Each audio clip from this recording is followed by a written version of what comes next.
उतार चढ़ाव के बीच बाजार में हो रहा है कारोबार। मजबूती के साथ 10,900 के ऊपर टिकने में दिन भर निफ्टी ने हासिल की है कामयाबी, लेकिन बड़ा सवाल है कि ये मजबूती क्या आखिरी 1.5 घंटे में बरकरार रह पाएगी। 10,900 होल्ड करके 11,000 की तरफ बढ़ेंगे या फिर आएगी मुनाफा वसूली? लेंगे इस सवाल का जवाब। फाइनल ट्रेड में आप सबका स्वागत है। नमस्कार, मैं हूं अनिल सिंघवी और मैं हूं रजत देवगन। लेकिन मार्केट्स पे 2 दिन हो गए हैं खरीदारी होते होते। कल दोपहर को मैंने बोला था कि बाजार कुछ ना कुछ ऐसा एंटिसिपेट कर रहा है। अक्सर ऐसा होता है कि कुछ ऐसा भांप लेता है मार्केट जो मूड बताता है मार्केट का। क्या इंटरेस्ट रेट में कटौती होगी? निजी बिजनेस ये पोल भी लेकर आया, थोड़ी देर में ये पोल हमारे सामने होगा।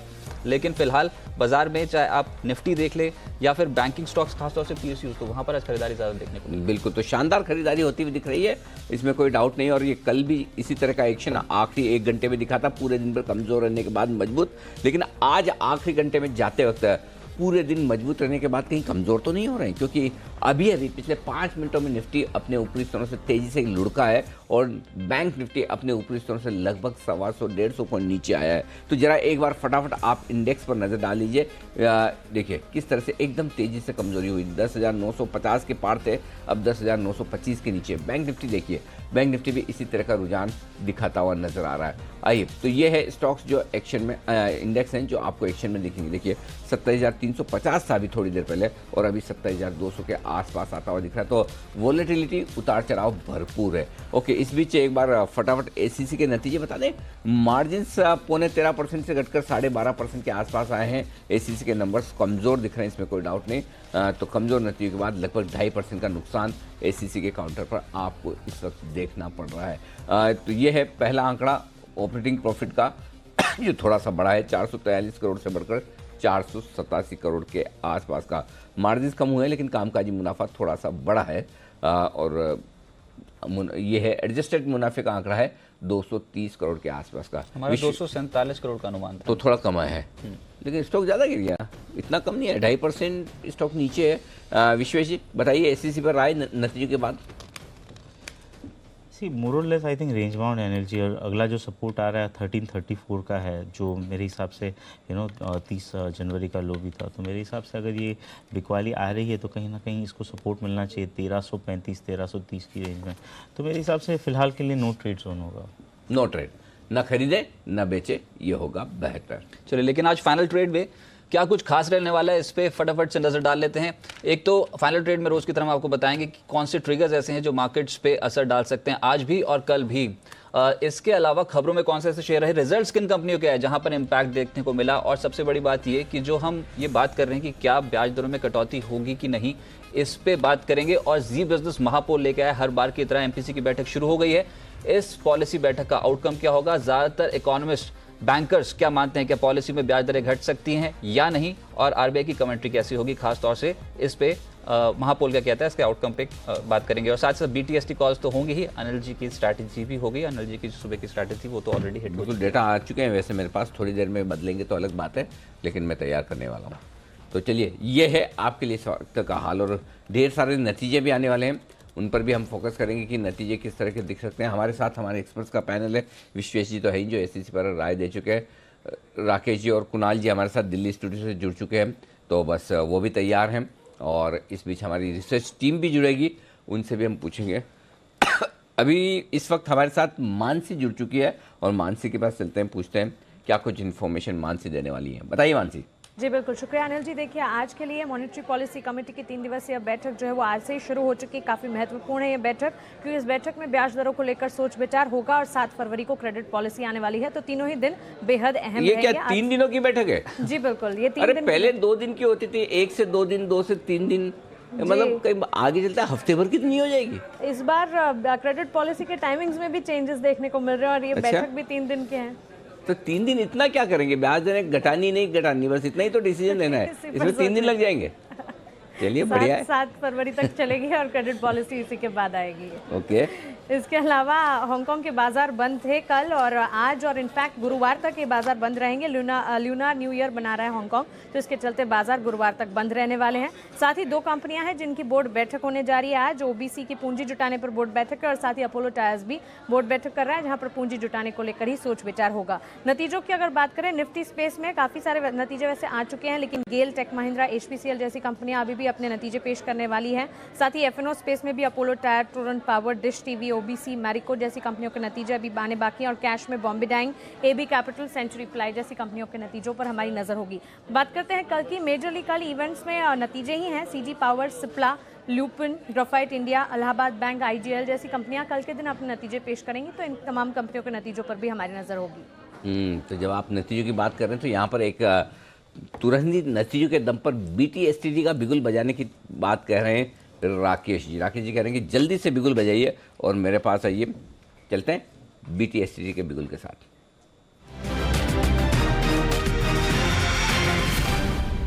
राकेश जी बताइए। अनिल जी, बिकवाली की राय है सीजी पावर पर। इस पे सुबह भी मैंने बिकवाली की राय दी थी और अब एक नेकलाइन 33 रुपये 50 पैसे, 33 रुपये 60 पैसे पे एक अहम सपोर्ट था, वो नेकलाइन टूटी है। और अनिल जी, हम देख रहे हैं मार्केट के अंदर जहां जहां मार्केट निराश हो रहा है नतीजों से, इसके नतीजे कल हैं और नतीजों से पहले टेक्निकल रुझान काफ़ी खराब है और यहाँ से भी एक मौजूदा स्तरों से भी 13% गिरा हुआ है। यहाँ से भी मिनिमम मुझे लगता है 28 रुपये के भाव पोस्ट रिजल्ट या प्री रिजल्ट यहाँ देखने को मिलेंगे। सीजी पावर में बिकवाली की राय है 34 रुपये का स्टॉप लॉस लगाना चाहिए और 28 रुपये के एकमात्र लक्ष्य के लिए सीजी पावर को बेचने की राय है। अभी भी बेचोगे 13% नीचे भी? बंसल जी अब तो छोड़ दो।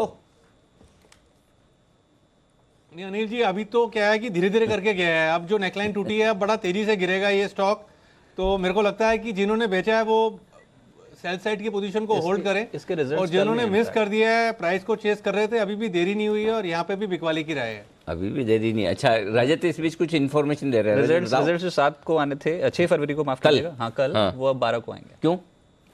कारण नहीं, कारण तो to consider the proof the among नहीं, कुछ नहीं, ज़्यादा नहीं है, कारण नहीं बताया, बस उन्होंने बोला कि टाल दिए गए नतीजे। अच्छा, तो बंसल जी नतीजे थोड़े टल गए हैं, कल नहीं आ रहे हैं। कितना 12 तारीख को 12 तारीख को आ रहे हैं। बोलो अब क्या करना है?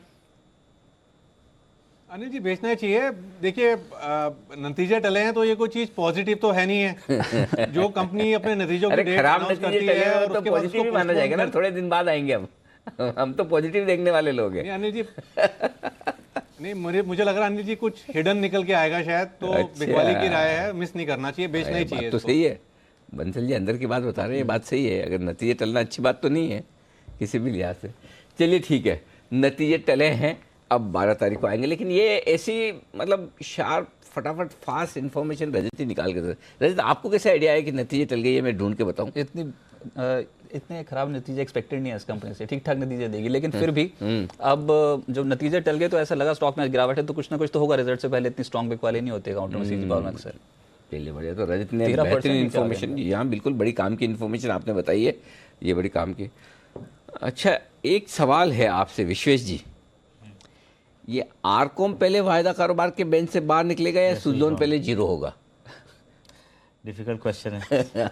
इन बोथ केस मेरे हिसाब से इसमें कुछ करने लायक बचा नहीं है अनिल जी, मेरे हिसाब से दूर रहना चाहिए, क्योंकि इसमें प्रॉब्लम ये है कि ना आप बेच सकते हो ना खरीद सकते हो। मतलब मुझे तो बेचने में भी डर लगता है, खरीदना तो दूर की क्या बेच के 3 रुपए में क्या ले, बात। हाँ वही तो।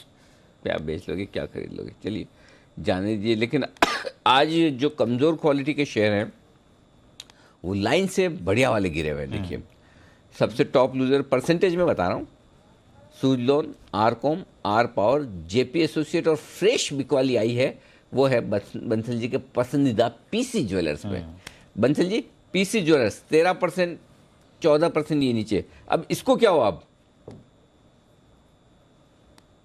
देखिए अनिल जी, इसमें तो रुझान क्लियरली नेगेटिव था। इनफैक्ट सुजलॉन भी मुझे कुछ दिन पहले लग रहा था एक बड़ी तेजी से गिरेगा, बट वहाँ पर भी क्या बोले आदमी। और यहाँ पर भी अनिल जी ये स्टॉक जा रहा है नीचे में, अब तो 62 रुपये के लेवल्स के आसपास ट्रेड कर रहा है और 62 के अनिल जी लेवल टूटेंगे जिसकी संभावना ज़्यादा है, तो उसके बाद यहाँ पर 53, 54 के लेवल्स देखने को मिलेंगे। ये स्टॉक भी क्लियरली जो काफ़ी समय से साइडवेज जोन में फंसा हुआ था, ये भी गिरावट की तरफ जा रहा है 52-53 रुपए की तरफ। तो ये ऐसा तो नहीं हो रहा कि सारे के सारे लोग आपकी रिकमेंडेशन पे टाइटन ले लेके और पीसी ज्वेलर्स बेचते जा रहे हैं? टाइटन आज वायदा कारोबार का आई थिंक निफ्टी का टॉप गेनर है टाइटन आज।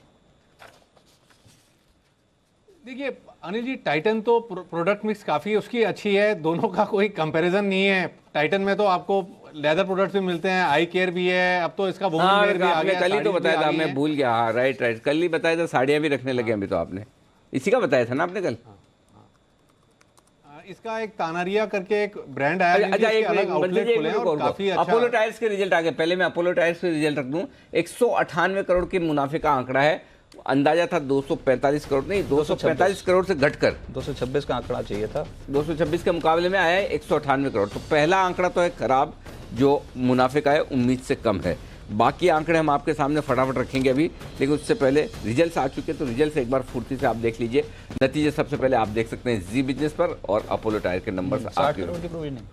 हाँ कितना? 60 करोड़। मैंने कहा था 40 करोड़ की प्रोविजनिंग पिछली बार करी थी इन्होंने IL&FS के खाते के लिए, इस बार 60 करोड़ का आंकड़ा है प्रोविजनिंग के तौर पे। अच्छा, पिछली बार 40 करोड़। अच्छा कल इसी की बात कर रहे थे हम, जो ठग्गू के लड्डू। हाँ, ये IL&FS में एक मुश्त घाटा 60 करोड़। 60 करोड़, ओके 60 करोड़ का एक मुश्त घाटा इन्होंने राइट ऑफ कर लिया है IL&FS में एक्सपोजर का। गिरेगा नहीं। कुणाल जी चार्ट्स।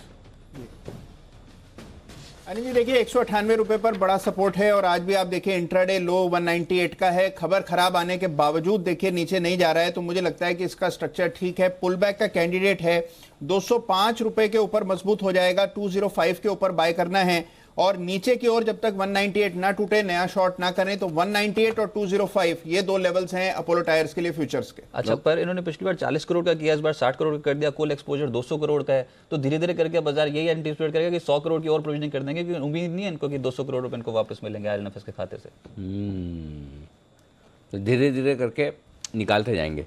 लेकिन चलिए अभी एक चीज़ तो क्लियर है कि यहाँ पर थोड़ा सा आप इंतज़ार कर लें, अभी मंदी ना करें, क्योंकि 230-35 से नीचे गिर गिर कर यहाँ तक आ गया। करेक्ट? तो चलिए ये है, लेकिन आगे बढ़ें और खबरों वाले शेयर जाने हम डिम्पी से। उससे पहले बिगुल बजाना होगा चार्ट कॉर्नर का। चार्ट कॉर्नर का बिगुल।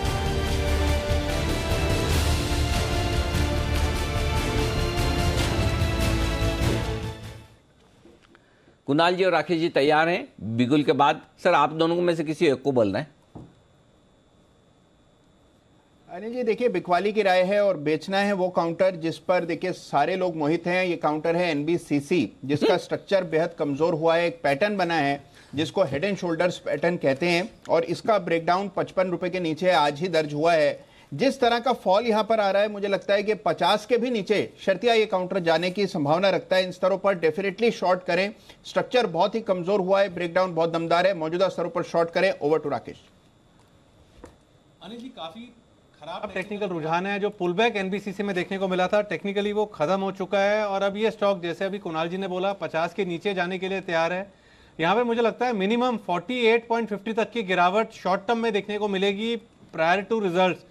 यहाँ पर बेचना चाहिए। 55 रुपये 50 पैसे का एक स्टॉप लॉस लगाएं। 51 रुपये 50 पैसे पहला टारगेट है, 48 रुपये 50 पैसे दूसरा टारगेट है। इवेंचुअली मेरा ये मानना है कि 48 रुपये 50 पैसे के मात्र एक सूत्र टारगेट के लिए ही इसको बेचना चाहिए। तो NBCC ये एक कुणाल जी आपको NBCC बेचना था या NBFC बेचना था? कहीं एक लेटर इधर उधर तो नहीं हो गया, NBFC की जगह NBCC निकल गया हो? आप दिल्ली वाले भूल गए क्या आप? जी देखिए NBCC बेचना था, NBFCs तो आपने पहले ही बिकवा दिए बिल्कुल टॉप पर और वहां से तो धाराशाही हो ही गए हैं। अब NBCC की बारी है, NBCC बेचना है इन स्तरों पर। ये है ना, दिल्ली वाले बड़े नाम के दिल वाले हैं, बड़े बेवफा हैं एक्चुअली। देखिए इधर कुणाल जी और राकेश जी दोनों चार्ट कॉर्नर में बोल रहे हैं कि NBCC बेचिए। इधर देखिए, इधर मैसेज जो आ रहा है किसका? आशु जी का। बोले मतलब आशु जी के बोले मैं कह नहीं सकता क्या कहूँ राकेश जी और कुणाल जी को, मेरे दिल की बात कह दी उन्होंने। तो आपको कुणाल जी राकेश जी NBCC पर आशु जी का पूरा आशीर्वाद प्राप्त हो चुका है। अब आप चाहें तो अपने टारगेट बड़े कर सकते हैं, हो इरादा तो कर दीजिए, क्योंकि ऐसा तो ऐसा बहुत कम होता है कि आशु जी का आशीर्वाद मिल जाए हमें। हम तो उनके आशीर्वाद के लिए तरसते रहते हैं। आमतौर पर तो आशीर्वाद देरी से देते हैं, लेकिन आज समय पर दिया है तो मुझे लगता है डेफिनेटली एनबीसीसी का तो काम हो गया अनिल जी। चलिए, एनबीसीसी शॉर्ट करने की राय है। 53 रुपए के आसपास स्टॉक है और टारगेट और स्टॉप लॉस एक बार मैं फिर से आपके सामने ले आऊं ताकि आपने नोट कर लिया हो तो ठीक है। 55-50 स्टॉप लॉस का लेवल है और नीचे की तरफ कितना आ सकता है? टारगेट 51 और 48 51 कहाँ? टारगेट किधर है? क्या स्टॉप लॉस किधर चला गया? 51-50 48-50 ठीक है, ओके। डीपी जी तैयार है? खबरें तैयार, सारी ताजा हैं? सारी ताज़ा हैं और जैसे आजकल खबरें जो नतीजों में तब्दील हो जाती हैं, जैसे कि पंजाब नेशनल बैंक, ये भी अपने आप में एक खबर है क्योंकि इसके नतीजे बहुत शानदार आए। 1100 करोड़ रुपए का घाटे का अनुमान था, आ गया 247 करोड़ रुपए का प्रॉफिट, कुछ भी खराब नहीं है। इसके अब मुनाफा बढ़कर आया, इसके ग्रॉस एनपीएस कम हुए जो कि 17.5 थे 16.5 हो गए, इसके नेट एनपीएस कम हो गए जो कि 8.22 हो गए, पहले 8.9 थे, और साथ ही इन्होंने प्रोविजनिंग भी अपनी कम कर दी है, पहले 9,500 से ऊपर थी, अब 2,500 ही है, तो सब कुछ ठीक है यहाँ पे। हाँ, उसके बाद थोड़ी बहुत मुनाफा वसूली शेयर के अंदर हुई है पीएनबी। दूसरा बीएचईएल, इसके नंबर्स हर लिहाज से खराब थे। अगर आप देखें, मुनाफा 245 करोड़ चाहिए था, 200 से कम करोड़ का आया, मार्जिन 4.5 चाहिए थे, घट के 3 हो गए, तो हर चीज इसके अंदर खराब आई है, इसलिए पनिशमेंट इसको बहुत जोरदार मिल रही है। और बीएचईएल इस समय दिन के निचले स्तरों पर करीब 10% की गिरावट है शेयर के अंदर। सीएससी, ये भी है खबर में लेकिन अपने नतीजों की वजह से ही 160 करोड़ रुपए का अनुमान था, 173 करोड़ आया। इसका वैसे मुनाफा और आय तो ठीक है, बट मार्जिन के फ्रंट पे मुश्किल में आ गया ये। इसका कामकाजी मुनाफा भी घटा है और इसका अबीटा यानी कि कामकाजी जो मार्जिन है वो भी घट गए, 18 थे अब सिर्फ 11.5 है। शेयर हालांकि किसी तरह से मैनेज कर रहा है। अब प्योर खबरों पे आते हैं। सद्भाव इंजीनियरिंग 192 करोड़ रुपए का इनको एक आर्बिट्रेशन का ऑर्डर मिला। आंध्रा बैंक ने कहा है कि वो अपने 71 एनपीएस को बेचना चाहते हैं। सारे सरकारी बैंक अपने एनपीएस को बेचने के लिए बोलियां मंगवा रहे हैं, इन्होंने भी मंगवाई है, 71 एनपीएस के लिए बोली मंगवा रहे हैं।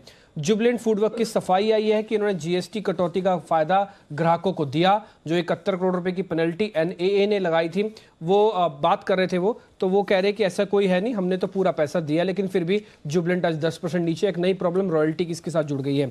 सीजी पावर, जिसके बारे में भी बंसल जी भी कह रहे थे और रजत ने आपको खबर बताई कि इसका नतीजे जो है उसकी डेट टाली गई है, ये 6 फरवरी से 12 फरवरी है। 6 से 12 फरवरी बता दिया रजत ने पहले ही, सेम।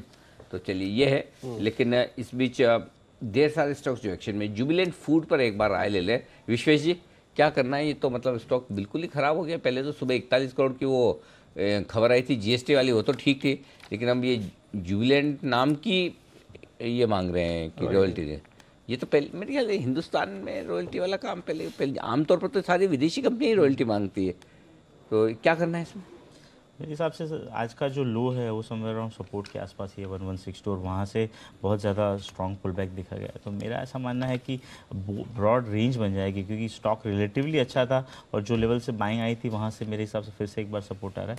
ट्रेड करना थोड़ा सा मुश्किल होगा एनर्जी, तो मेरा ऐसा मानना है अगर ऊपर आता है 1320 के आसपास तभी बिकवाली करनी चाहिए, अदरवाइज़ तो वॉच करना चाहिए। चलिए ठीक है, तो 2 नतीजों का अनुमान आपके सामने आने वाला है, लेकिन उससे पहले एक इंटरेस्टिंग चीज आने वाली है, नहीं उसके बाद आने वाली है। आपके ना आशु मदान साहब जो हैं फुल फॉर्म में आ रहे हैं। अच्छा, उनके मैसेज आ रहे होंगे? हाँ, उनका मैसेज आया, बोले कि मैंने कोई एक नया स्टॉक आइडेंटिफाई किया है और उस पर वो कॉल देने वाले हैं।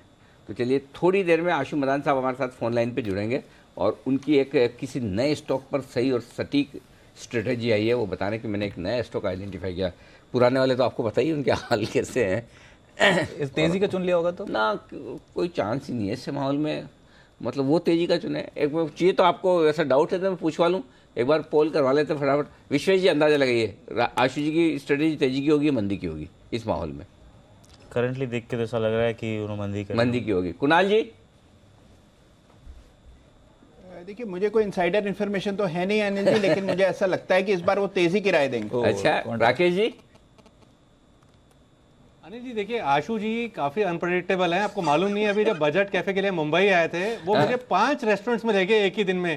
पहले एक जगह बिठाया, फिर वहां से उठा के दूसरी जगह ले गए, फिर तीसरी जगह।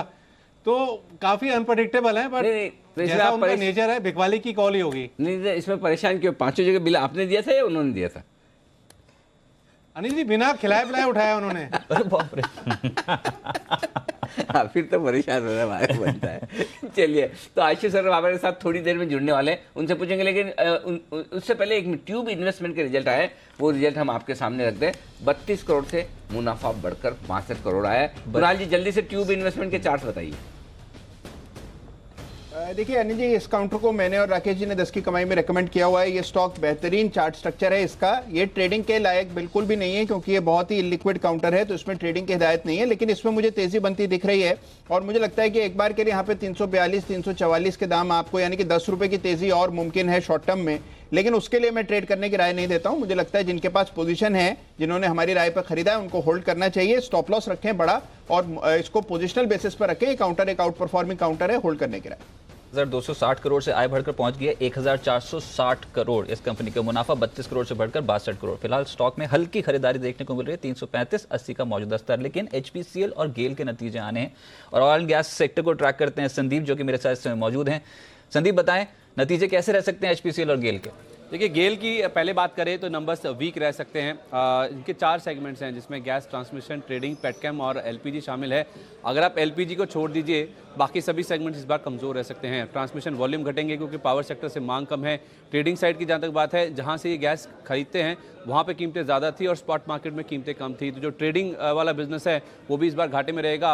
और पेटकेम साइड पे इन्होंने एक बड़ा शटडाउन लिया था, उस वजह से वॉल्यूम गिरेंगे तो उसका इंपैक्ट भी इस बार नेगेटिव रहेगा। यही कारण है कि हम अनुमान कर रहे हैं कि इनका जो आय है उसमें करीब 5% के आसपास ही कमजोरी आएगी। केवल एलपीजी साइड पे रिलेशन बड़े हैं तो वो थोड़ा सा सपोर्ट जरूर करता हुआ दिखेगा। कारोबारी मुनाफा करीब 16% गिरता हुआ दिखेगा। मार्जिन 15% के थे, वो घटकर 13.5% के भी नीचे आ जाएंगे और मुनाफे में भी करीब 20% के आसपास ही कमजोरी आएगी। 3 सेगमेंट तो कमजोर हो ही रहे हैं, उसके साथ साथ इनकी जो अन्य आय है वो घटेगी और टैक्स का भुगतान भी बढ़ सकता है, जिस वजह से कारोबारी मुनाफे से ज़्यादा मुनाफे में गिरावट आएगी और 20% मुनाफा गेल का इस बार गिर सकता है तिमाही दर तिमाही अगर आप कंपेयर कर रहे हैं। चलिए, तो मुनाफा घट सकता है इस कंपनी का।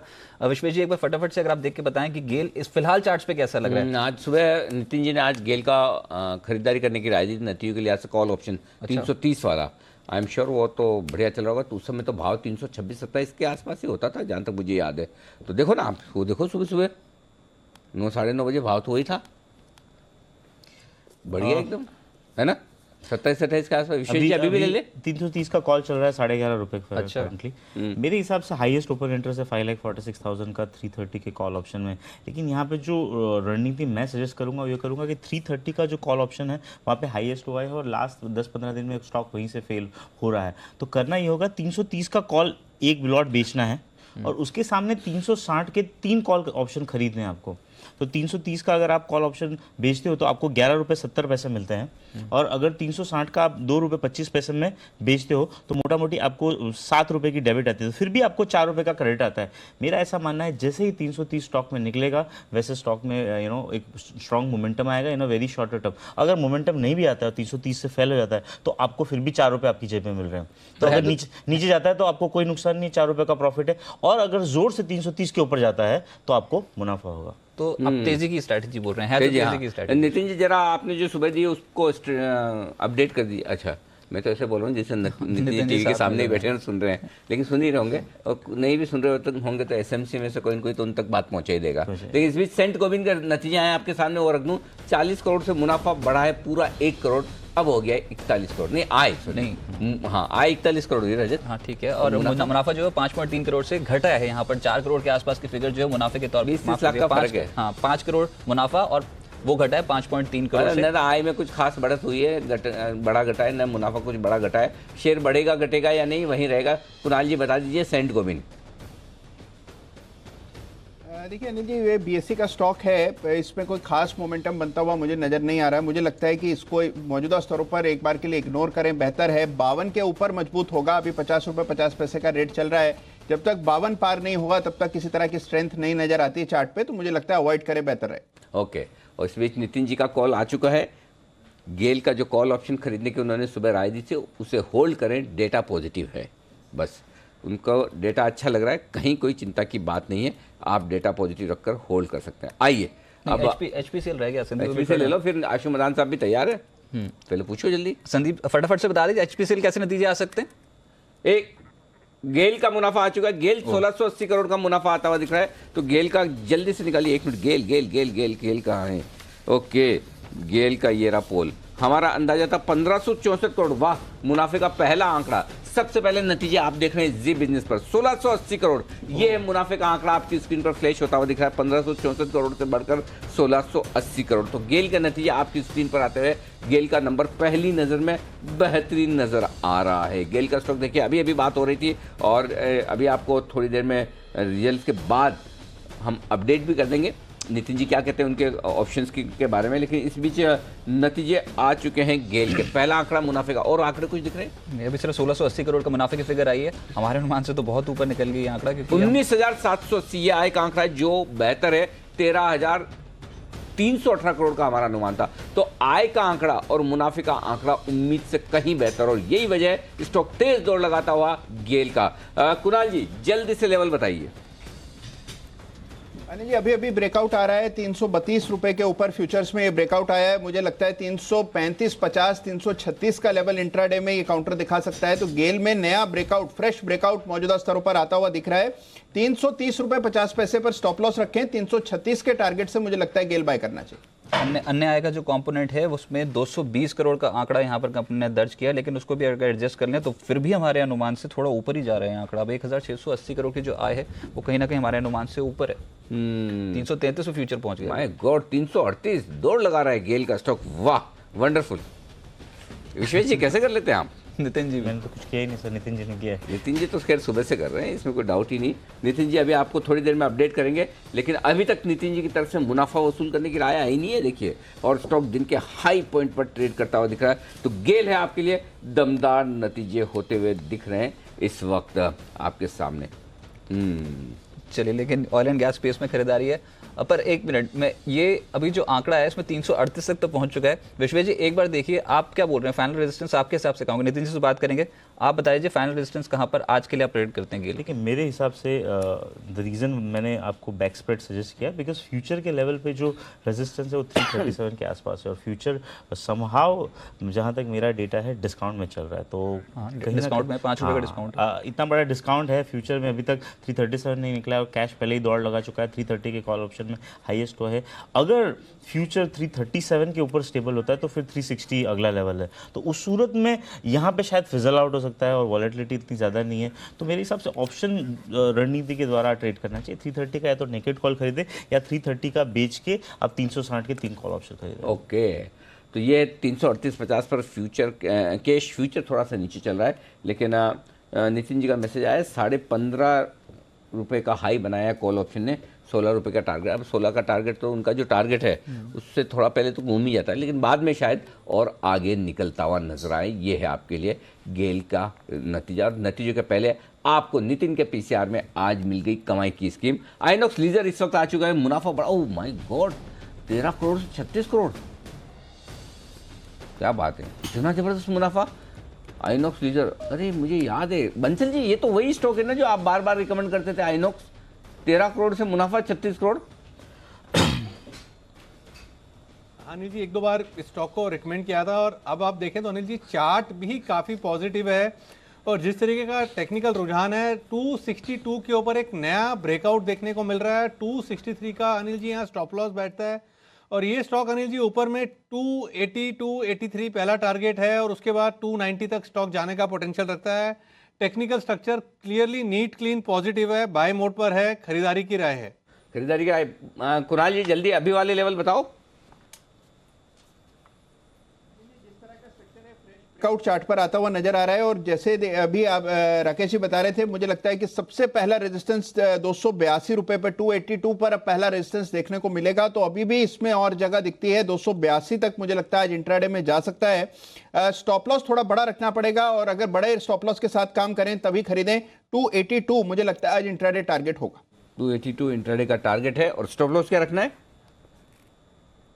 स्टॉप लॉस एनर्जी 270 के आसपास रखना पड़ेगा। 270 का स्टॉप लॉस, 282। बेहद शानदार नतीजे, और इस वक्त पूरी एक्सेल शीट खोलकर रजत ने भी नतीजों का विश्लेषण भी कर रहा है। प्रॉफिट बिफोर टैक्स जो 20 करोड़ से बढ़कर 55 करोड़ की फिगर आई है, बहुत दमदार है। आय फ्रंट पे भी 325 करोड़ से बढ़कर 433 करोड़। तो ये ऊपर से नीचे जो हम बोल रहे हैं ना, कोई एक्सपैंड करना चाहिए। अंशल जी अकेले थोड़ी है, मंसल जी जैसे बहुत सारे लोग हैं जो हर हफ्ते पिक्चर देखते हैं।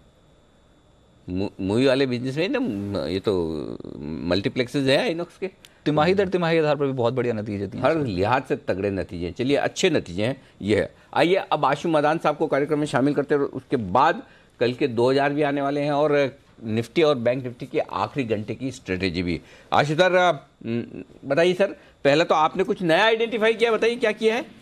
हाँ जी अनिल जी, बहुत सारा फॉलोअप है, इसीलिए आपको मैसेज किया और नया कॉल है। हाँ। अनिल जी आपसे मेरे को कंप्लेंट भी है कि जब REC ऊपर जा रहा था हाँ। कई 10-12 दिन तक तो आप कंटिन्यू उसको ट्रैक कर रहे थे और कुणाल जी से लेवल लेते जा रहे थे, और जब से नीचे आना शुरू हुआ आपने इसको बिल्कुल मिस कर दिया है। सर ये सरकारी शेयर सिर्फ एक बीच में धोखा दिया था, एक छोटे टाइम का धोखा था, उसमें हमें आना नहीं था। हाँ। और अब आप ये REC में वापस ब्रेकडाउन हो गया। REC? REC के अंदर ओके। ये सर मैं 120 से सुबह से ट्रैक कर रहा हूँ और मेरे जो नए सपोर्टर हैं, नए संहारक हैं जो मेरे साथ राकेश बंसल जी, उन्होंने भी लेवल कंफर्मेशन दे दी थी कि 118 के नीचे बिल्कुल और खराब हो जाएगा, बट बाई चांस आपके बात करते करते और खराब है। लेकिन अनिल जी मेरा स्टॉक 2 या 3 रुपए के लिए नहीं है, मुझे लगता है ये संहार और लंबा जाएगा। तो राकेश जी का तो इस पे आशीर्वाद है ही है, सपोर्ट है पूरी। इस पे मुझे कुणाल जी से कुछ स्टॉप लॉस दे दीजिए, क्योंकि आप जब ये जानते था तो कुणाल जी बहुत सपोर्टिव थे और आपको सारे लेवल ऊपर तक 125-26 तक देते रहे, और अब इसकी जर्नी हो गई है वापस नीचे की शुरू। ओके अनिल जी आप अगर आज की आप मार्केट नोट करें तो आप ये देखिए, जो मैं बार बार बोलता हूँ अनिल जी, इंडेक्स दिखा के मतलब आर पावर 20%, आरकॉम 20%, जेपी 10%, सीजी पावर 10%, IRB 10%, ढेल 10%, जुबिलेंट 10%, पीसी ज्वेलर 10%। बस बस बस बस बस बस बस बस इससे ज्यादा सुना नहीं जाएगा। स्टॉक इंस्ट्रक्शन है ना, ये बहुत इंपॉर्टेंट है आइडेंटिफाई करना। लोग इंडेक्स देख के उसके धोखे में आते हैं और बाजार खराब देख के इंडेक्स शॉर्ट करते हैं। मैं बार बार बोलता हूँ जो खराब स्टॉक है वो करने चाहिए। तो सर ये राकेश जी ने तो लेवल दिया हुआ, अगर REC की कंफर्मेशन, क्योंकि कुणाल जी बहुत क्लोजली वॉच करते हैं स्टॉक को। चलिए तो REC बताइए सर, लिमिटेड नहीं फुल इंटरवेंशन कर सकते हैं REC। वैसे मैं अब बताऊं, REC सबसे पहले शुभम जी ने शॉर्ट करने की राय दी थी और वहां से गिरता हुआ नजर आया। इस स्टॉक के सपोर्ट में मैं एक और चीज बताने वाला हूं, वो मैं बाद में बताऊंगा। पहले राकेश जी बता रहे, कुणाल जी बता रहे, बताइए इस पर राय। अनिल जी देखिए, मैं तो पूरी तरह सहमत हूँ। आशु जी ने जो बात करी, जो कह रहे हैं कि मैंने नीचे के स्तरों पर इसको पकड़ा, वो ऊपर के लेवल्स दे रहे हैं। देखिए उसमें क्या है, 105 रुपए के आसपास आशु जी हम लोगों ने बाय की राय दी थी। उसके बाद ये 125 तक गया था, फिर इसमें एक ब्रेकआउट आया, वो ब्रेकआउट कामयाब नहीं रहा, नीचे आने लगा और अब इसने एक फ्रेश ब्रेकडाउन दिया है। तो मेरा फुल सपोर्ट है, आपको अंदर से बाहर से हर तरह से सपोर्ट है। मुझे लगता है REC बहुत नीचे जाना चाहिए और 110 से पहले कोई बड़ा सपोर्ट चार्ट पर नजर नहीं आता, तो 110 रुपए का टारगेट होना चाहिए। स्टॉप लॉस भी थोड़ा सा बड़ा रखें 118 के आसपास, और मुझे लगता है कि 110 रुपए तक के लेवल्स इसमें पहले और बाद में 108 का लेवल आएगा। मैं जो लेवल्स दे रहा हूं ये फ्यूचर्स के हैं, कैश में 2 रुपया ऊपर का लेवल चल रहा है तो उस हिसाब से एडजस्ट करें। अच्छा, तो फ्यूचर्स के लेवल हैं 110 तक फ्यूचर्स में आ सकता है। अभी 121 चल रहा है, आराम से बेचिए, तसल्ली से बेचिए और सो जाइए आंख बंद करके। लेकिन कुणाल जी और आशु जी, आपको मैं सपोर्ट कर रहा हूं अलग तरीके से। मेरा सपोर्ट करने का तरीका अलग है, बताऊं कैसे? बिल्कुल बजाइए पहले कल के 2000 का।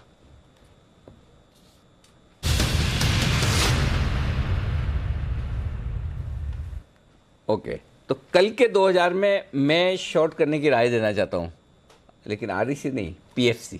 ये जो CCI ने मंजूरी दी है, इसका कुछ इम्पैक्ट आएगा? नहीं, इससे तो ये तो फॉर्मेलिटी वाली बात है। देखो, 2 सरकारी कंपनियों की शादी सरकार करवा रही, तो तीसरी सरकारी एजेंसी CCI, उससे तो मंजूर करना ही है ना।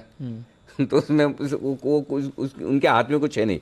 PFC शॉर्ट करने की राय दे रहा हूँ। क्यों दे रहा हूँ मैं, अब आपको एक लॉजिक बताता हूँ जो शायद आशु जी भी उस पर सहमत होने की कोशिश करेंगे। PFC का एक्सपोजर है किसमें? सुजलॉन, JSPL, JP पावर, रूस्टर, ये सारी ये सारे शेयर देख लीजिए एक बार, जिनके मैं नाम ले रहा हूँ।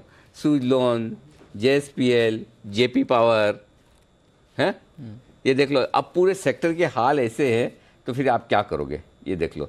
तो ये सिंपल चीज़ है, ये आपके लिए क्लियर कट एकदम स्टॉक है जो है परफेक्ट शॉर्ट है REC के साथ साथ भी। अच्छा, दूसरी चीज़, अब PFC को जबरदस्ती शादी करनी पड़ रही है, रकम भी जुटानी, REC से देने हैं।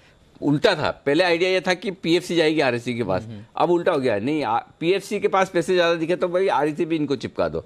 तो जब REC शॉर्ट है और REC का ये हाल है, PFC का एक्सपोजर इन कंपनियों में तो फिर सिंपल चीज़, और ऊपर से गले में अब REC और आ रहा है, वो भी पक्का हो गया। एक आखिरी उम्मीद बची होगी, कहीं CCI मना कर देता तो काम हो जाता। कभी कभी अप्रूवल नहीं आना भी अच्छा होता है, लेकिन वो भी आ गई। तो अब PFC शॉर्ट करने की राय मैं लेना चाहता हूँ। पहले तो लिमिटेड इंटरवेंशन आपका चाहिए कुणाल जी लेवल के हिसाब से, फिर अनलिमिटेड इंटरवेंशन आशु जी का लूंगा मैं। अनिल जी देखिए, बेहतरीन स्ट्रक्चर है, जैसा REC का स्ट्रक्चर है बिल्कुल आइडेंटिकल स्ट्रक्चर PFC का है, और 100 रुपए के नीचे इसमें भी ब्रेकडाउन आया है। मुझे लगता है PFC में भी बड़ा सपोर्ट 92 के आसपास है। हालांकि आप तो केवल 2000 बनाने की मुहिम चला रहे हैं, लेकिन अगर आप इसमें पोजिशनल बेसिस पर भी इसको रखते हैं, मुझे लगता है 92 तक फिसलना चाहिए। एक स्टॉप लॉस जो है यहाँ पर 100 रुपए के आसपास रखें, 100 का स्टॉप लॉस, और नीचे मुझे लगता है कि 96 पहला लेवल होगा और 92 दूसरा लेवल होगा, जिसके लिए शॉर्ट करना चाहिए। 96, 92 दो लेवल, 100 रुपए का स्टॉप लॉस, बेचने की राय PFC में। आशीष सर अब आप अपनी राय दीजिएगा। अनिल जी बिल्कुल 100% बहुत ही बढ़िया आइडेंटिफिकेशन है आपकी। और मैं बता रहा हूँ, ये जो बीच में एक स्पर्ट आया था, स्पाइक आया था सरकारी शेयर्स में, वो बिल्कुल एक धोखा था और उसकी मैं वेट कर रहा था। और अब आपने जो बिल्कुल साथ दिया है और ये PFC भी आइडेंटिफाई किया है, बहुत बहुत बढ़िया है। अनिल जी मैं फॉलोअप कॉल्स भी अपने बताना चाहता हूँ, पर कल हमने सन फार्मा का भी नई मंदी आइडेंटिफाई की थी, येस बैंक की भी की थी। सन फार्मा में तो कुणाल जी भी मेरे को संघारक बन गए थे, और जिस तरह से आज उन्होंने NBCC REC सब में सपोर्ट कर रहे हैं। और अनिल जी मतलब मुझे तो लग रहा है संघारक मेरे को उपाधि दे रहे हैं, उनको को संघारक बनना चाहिए। और कुणाल जी जिस तरह से आपकी सपोर्ट है, मैं तो ऑन एयर कह देता हूँ, और जितनी आपने सेल कॉस्ट दिए हैं, मतलब मैं आपको ऑन एयर लव यू कहना चाहता हूँ कुणाल जी। क्या बात है। अब शायद अब ये हो सकता है आशु जी कि आपको कुणाल जी की तरफ से अब कोई बेहतरीन बढ़िया वाली उपाधि मिल जाए। अभी तक तो ये ढूंढ ढूंढ के लाते थे, अब शायद कोई अच्छी वाली देंगे। अच्छा, सन फार्मा के अलावा और कोई अपडेट है आशु जी आपका? जी सर। सर संघारक के तो स्पेलिंग भी नहीं आ रहे मुझे कि लिखते कैसे हैं। बिल्कुल। अच्छा, और कोई स्ट्रेटेजी आप अपडेट देना चाहते हैं? सर बस सन फार्मा अभी भी खराब लगता है, येस बैंक भी खराब लगता है, और लेने में अनिल जी दो चीजें हैं जो बिल्कुल बाय लिस्ट में है 2019 की, एक्सिस बैंक और कोटक बैंक। ये दोनों स्टॉक्स लॉन्ग रहने चाहिए। इनको किसी भी वजह से, क्योंकि बहुत बढ़ गया है, लोग क्या करते हैं कि REC तो बहुत घट गया, सन फार्मा तो बहुत घट गया, येस बैंक तो बहुत घट गया है, तो मैं एक्सिस और कोटक शॉर्ट कर देता हूँ। नहीं, मेरी स्ट्रिक्ट इंस्ट्रक्शन है कि कोटक और एक्सिस बाय लिस्ट में होने चाहिए, सेल लिस्ट में नहीं होने चाहिए। तो सिर्फ ये दो कॉल्स हैं अनिल जी जो लॉन्ग रखनी है। इसके अगेंस्ट जो 10 स्टॉक्स बोले उनमें से कुछ भी शॉर्ट कर दीजिए अपने लेवल देख के, किसी भी तरह की कोई प्रॉब्लम नहीं है, और कुणाल जी और राकेश जी की पूरी सपोर्ट है अब तो। चलिए, एक्सिस और कोटक तेजी करते रहिए, बिल्कुल भी रुकिएगा मत, और बाकी सब में आपको रहना है। और शुक्रिया आशु जी क्विक अपडेट देने के लिए। और इसी तरह से जब भी कोई नया नोटिफिकेशन आए, बिल्कुल निश्चिंत होकर आप हमें इन्फॉर्म कर दें, ताकि लोगों को इंतजार न करना पड़े, जब सिग्नल आए तभी पार करें। ओके। स्नोमैन लॉजिस्टिक्स के नतीजे आए, नतीजे भी अच्छे लग रहे हैं, क्योंकि मार्जिन पिक्चर इनकी हालांकि घटी है, लेकिन आप मुनाफे के फ्रंट पे देखें तो 30 लाख का मुनाफा, अब वो 2.3 करोड़ का मुनाफा जो है वो कंपनी ने पोस्ट किया है, तो ये तो बहुत ज़्यादा जंप है। इसके अलावा आय में सुधार देखने को मिला है।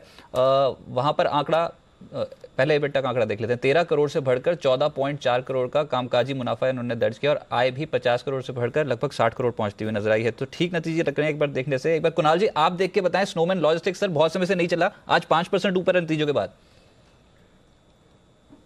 देखिए, इसमें ऑलरेडी एक बड़ा मूव आ गया है रजत। मुझे नहीं लगता कि ये मूव बहुत ज्यादा एक्सटेंड करेगा। 32 के ऊपर जाने की संभावना मुझे थोड़ी कम दिखती है। चार्ट वैसे ही खस्ता हाल है, तो इन स्तरों पर मुझे नहीं लगता कि नई खरीद करनी चाहिए। जिनके पास पोजीशन है उछाल का इस्तेमाल करें काउंटर से निकलने के लिए। मान लीजिए 32, 32.5 का लेवल आज इंट्राडे में दिखता है, तो मेरी राय इस काउंटर से निकल जाने की रहेगी।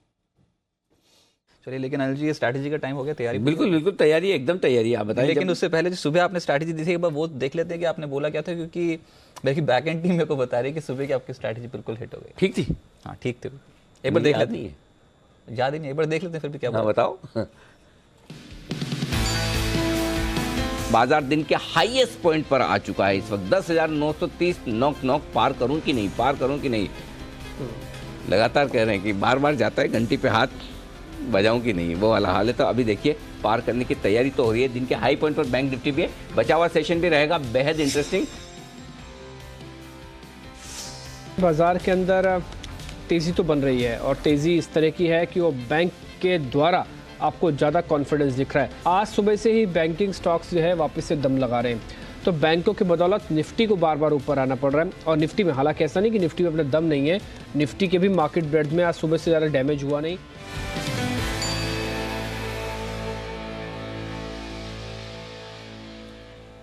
एक बार डिप जरूर आया था, लेकिन फिर से निचले स्तर से खरीदारी देखने को मिली। पहले घंटे में मौका मिला, बस वो अच्छा मौका था और खरीदारी हो रही है। और अभी भी जो देखिए थोड़ी देर पहले डिप आई, उस डिप को तुरंत खरीद लिया गया। जो 125-150 पॉइंट की गिरावट आपको दिखी बैंक निफ्टी में आई है। तो अब निफ्टी की स्ट्रेटेजी दे दें। पहली चीज़ तो ये कि निफ्टी 10,900 के नीचे बंद नहीं होगा, ये संकेत पूरे दिख रहे हैं।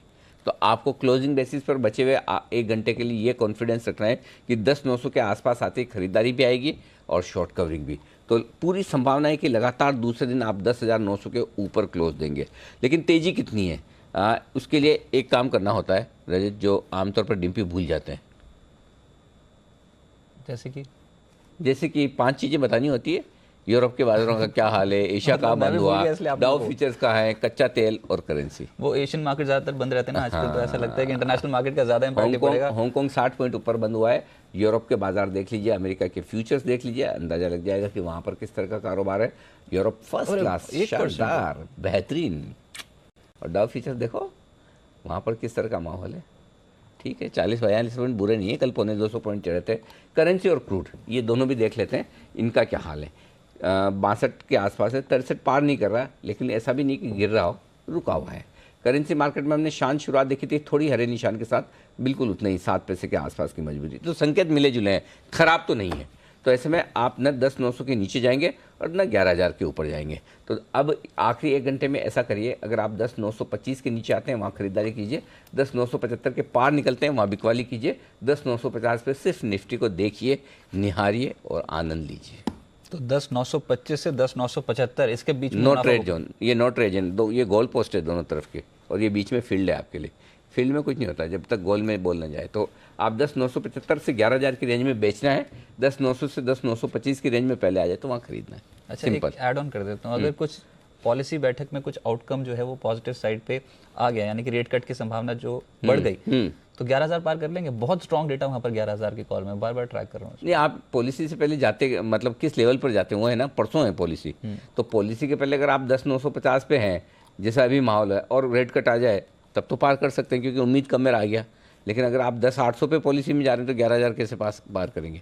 तो वो किस लेवल पर पॉलिसी में हम कल जाते हैं वो वाली इंपॉर्टेंट चीज़ है। अच्छा, सबसे बड़ा इंपैक्ट बैंकिंग स्टॉक्स पे पड़ेगा। निफ्टी बैंक पे क्या किया जाए? निफ्टी बैंक देखिए 27,300 बचे हुए समय के लिए निर्णायक लेवल है, और वो इसलिए है कि 27,300 के कॉल पे 5 लाख शेयर हैं और पुट में 4 लाख शेयरों का। बेसिकली आप ये समझिए, इसमें मैं आपको एक फॉर्मूला देता हूँ।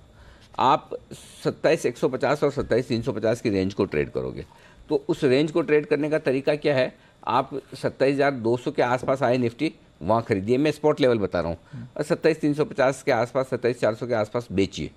27,500 के पार नहीं निकलेंगे, 27,000 के नीचे नहीं फिसलेंगे। तो ये भी वैसे ही वाला रेंज बाउंड मामला है। 27,300 पर एक बार छोड़ दे, कोई ट्रेड ना ले, जाने दीजिए।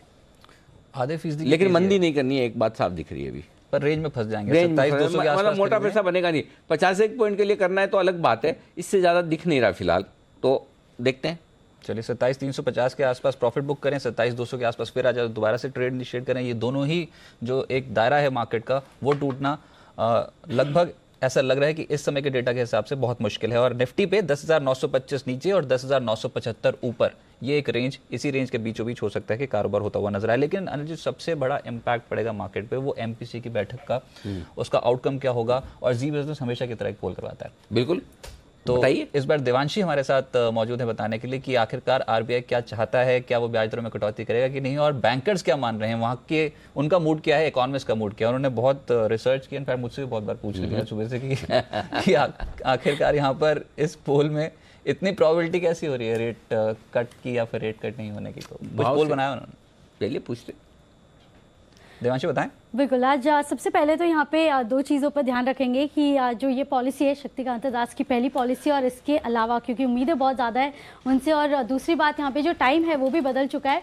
यहाँ पे 11:45 को फाइनली जो पॉलिसी है वो आती हुई दिखेगी, तो तब से एक्शन चालू हो जाएगा। इसके अलावा अगर पुल की बात करें, सबसे पहले तो क्या ब्याज दरों में यहाँ पे कटौती होगी कि नहीं, तो मैक्सिमम लोग यही मान के चल रहे हैं कि कोई कटौती नहीं होगी, यहाँ पे पॉज होगा। लेकिन एसबीआई जैसे रिपोर्ट हैं जो ये मान के चल रहे हैं कि यहाँ पे अगर रेट कट आता भी है, जो FY19 के लिए उम्मीदें बनी हुई है कि एक रेट कट आना चाहिए, और अगर इस बार आता है तो कोई सरप्राइज़ नहीं होगा उनको, तो सिर्फ एक मानते हैं कि यहाँ पे रेट कट हो सकता है। बाकी 80% लोग यही मानते हैं कि कोई यहाँ पे कटौती नहीं होगी, और अगर होती है तो तो कितनी होती है?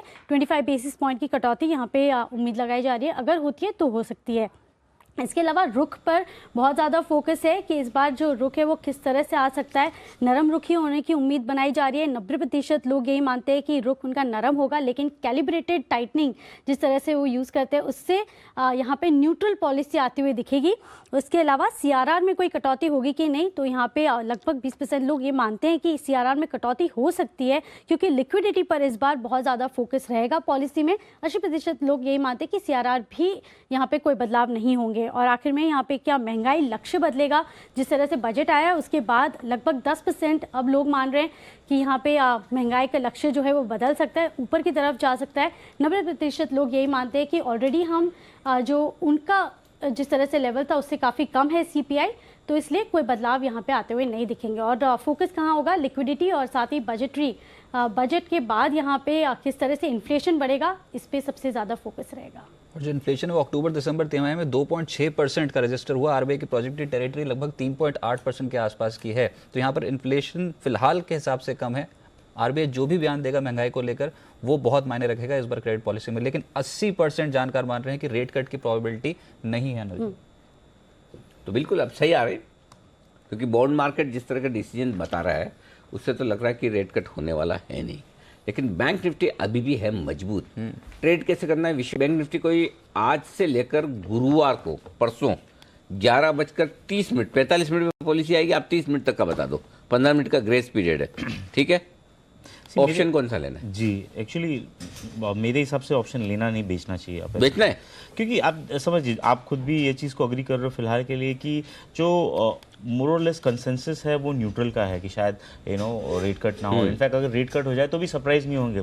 तो इस सूरत में हो क्या रहा है अनिल जी कि 27,000 के नीचे के जितने पुट हैं उन सब की इम्प्लाइड वॉलेटिलिटी बहुत ज़्यादा बढ़ गई। अगर मैं डेटा चेक करता हूँ तो 27,600, 27,900, 27,800 इन सब के पुट की IV मॉर्निंग में 26 थी और अभी भी 23 चल रही है। और कहीं ना कहीं अगर आप हाईएस्ट OI भी चेक करते हो 27,500 के कॉल ऑप्शन में है 11 लाख शेयर का, और पुट साइड में 27,000 के पुट ऑप्शन में। और ये जो स्ट्रेंगल है 27 और 27,500 की, ये मेरे हिसाब से 130 रुपये के आसपास चल रही है। तो मेरा ऐसा मानना है कि मार्केट एक्सपेक्ट कर रहा है 26,800 और 27,600 टाइप रेंज रहे। तो अगर आप ये स्ट्रेंगल शॉर्ट कर देते हो, 2 दिन को एक्सपायरी है और उस दिन मेरे ख्याल से जिस दिन मार्केट जाए उस साइड में आप अपना मूवमेंट कर सकते हो। तो फिलहाल के लिए ऑप्शन खरीदना नहीं, बेचना चाहिए।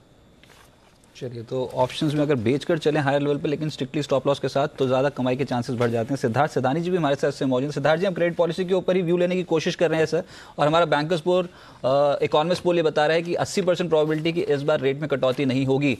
आप क्या राय रखते हैं, क्या आप यही मान रहे हैं या फिर कुछ और व्यू आपका?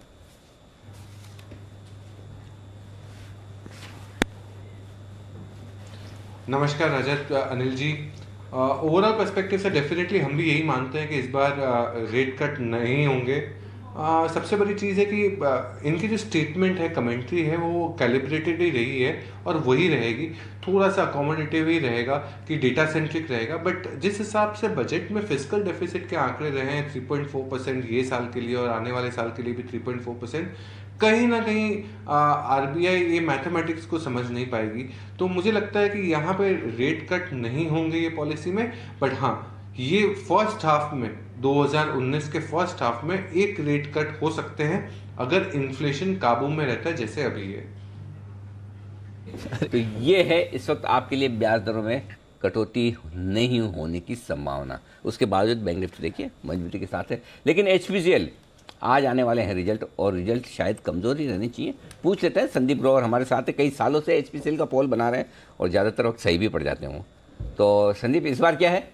देखिए अनिल जी, अनुमान तो यही है कि ये कंपनी मुनाफे से घाटे में आएगी और उसके साथ साथ जो ऑपरेटिंग लेवल पे भी मुनाफा था वो भी घाटे में आ सकता है, क्योंकि इस बार जो इन्वेंट्री लॉसेस हैं वो काफ़ी ज़्यादा रहने का अनुमान है। $86-87 के आसपास का हाई क्रूड ने बनाया था और उसके बाद $60 के नीचे भी फिसला था। तो उसका जो इम्पैक्ट है वो नंबर्स में साफ तौर पे देखने को मिलेगा। आय जो है वो करीब 5% के आसपास गिरती हुई दिखेगी। 2122 करोड़ का ऑपरेटिंग मुनाफा था, उसके मुकाबले 143 करोड़ रुपये का घाटा आ सकता है। और नेट लेवल पे करीब 1100 करोड़ रुपये का मुनाफा था Q2 में, यानी कि बीती तिमाही में, वो 216 करोड़ रुपये के घाटे में कन्वर्ट होकर आ सकता है। और ये दरअसल इसलिए क्योंकि इन्वेंट्री लॉसेस जो होंगे उससे जो GRMs हैं वो भी नेगेटिव साइड पे इस बार आ सकते हैं। $4.8 का GRM दूसरी तिमाही में इन्होंने रिपोर्ट किया था वो नेगेटिव साइड पे -0.7 से $1 माइनस, ये एक रेंज है जिसके बीच में ये आ सकता है, तो उसका इम्पैक्ट जो है वो ओवरऑल नंबर्स पे नेगेटिव साइड पे रहेगा। लेकिन मैं एक बात कहना चाहूँगा, IOC के नंबर्स का भी ऐसा ही अनुमान था, लेकिन उतने खराब नहीं आए हैं। अभी थोड़ी देर पहले हमने गेल का अनुमान भी देखा, मार्केट जितना खराब मान के चल रहा था उतने खराब नंबर्स नहीं आए हैं, और चूंकि IOC के नंबर हम ऑलरेडी देख चुके हैं, तो अब HPCL में भी उम्मीद यही बन के चल रही है कि शायद ये कंपनी भी मुनाफा ही पोस्ट करे। हालांकि ज़्यादातर एनालिस्ट जो स्ट्रीट में है वो यही मानते हैं कि शायद ये कंपनी घाटा पोस्ट करे। ओके, HPCL घाटा करेगी, ये करेगी जब करेगी, जिनके पास शेयर है उनको तो हो ही रहा है वैसे। क्यों सिद्धार्थ जी, क्या करना है HPCL में?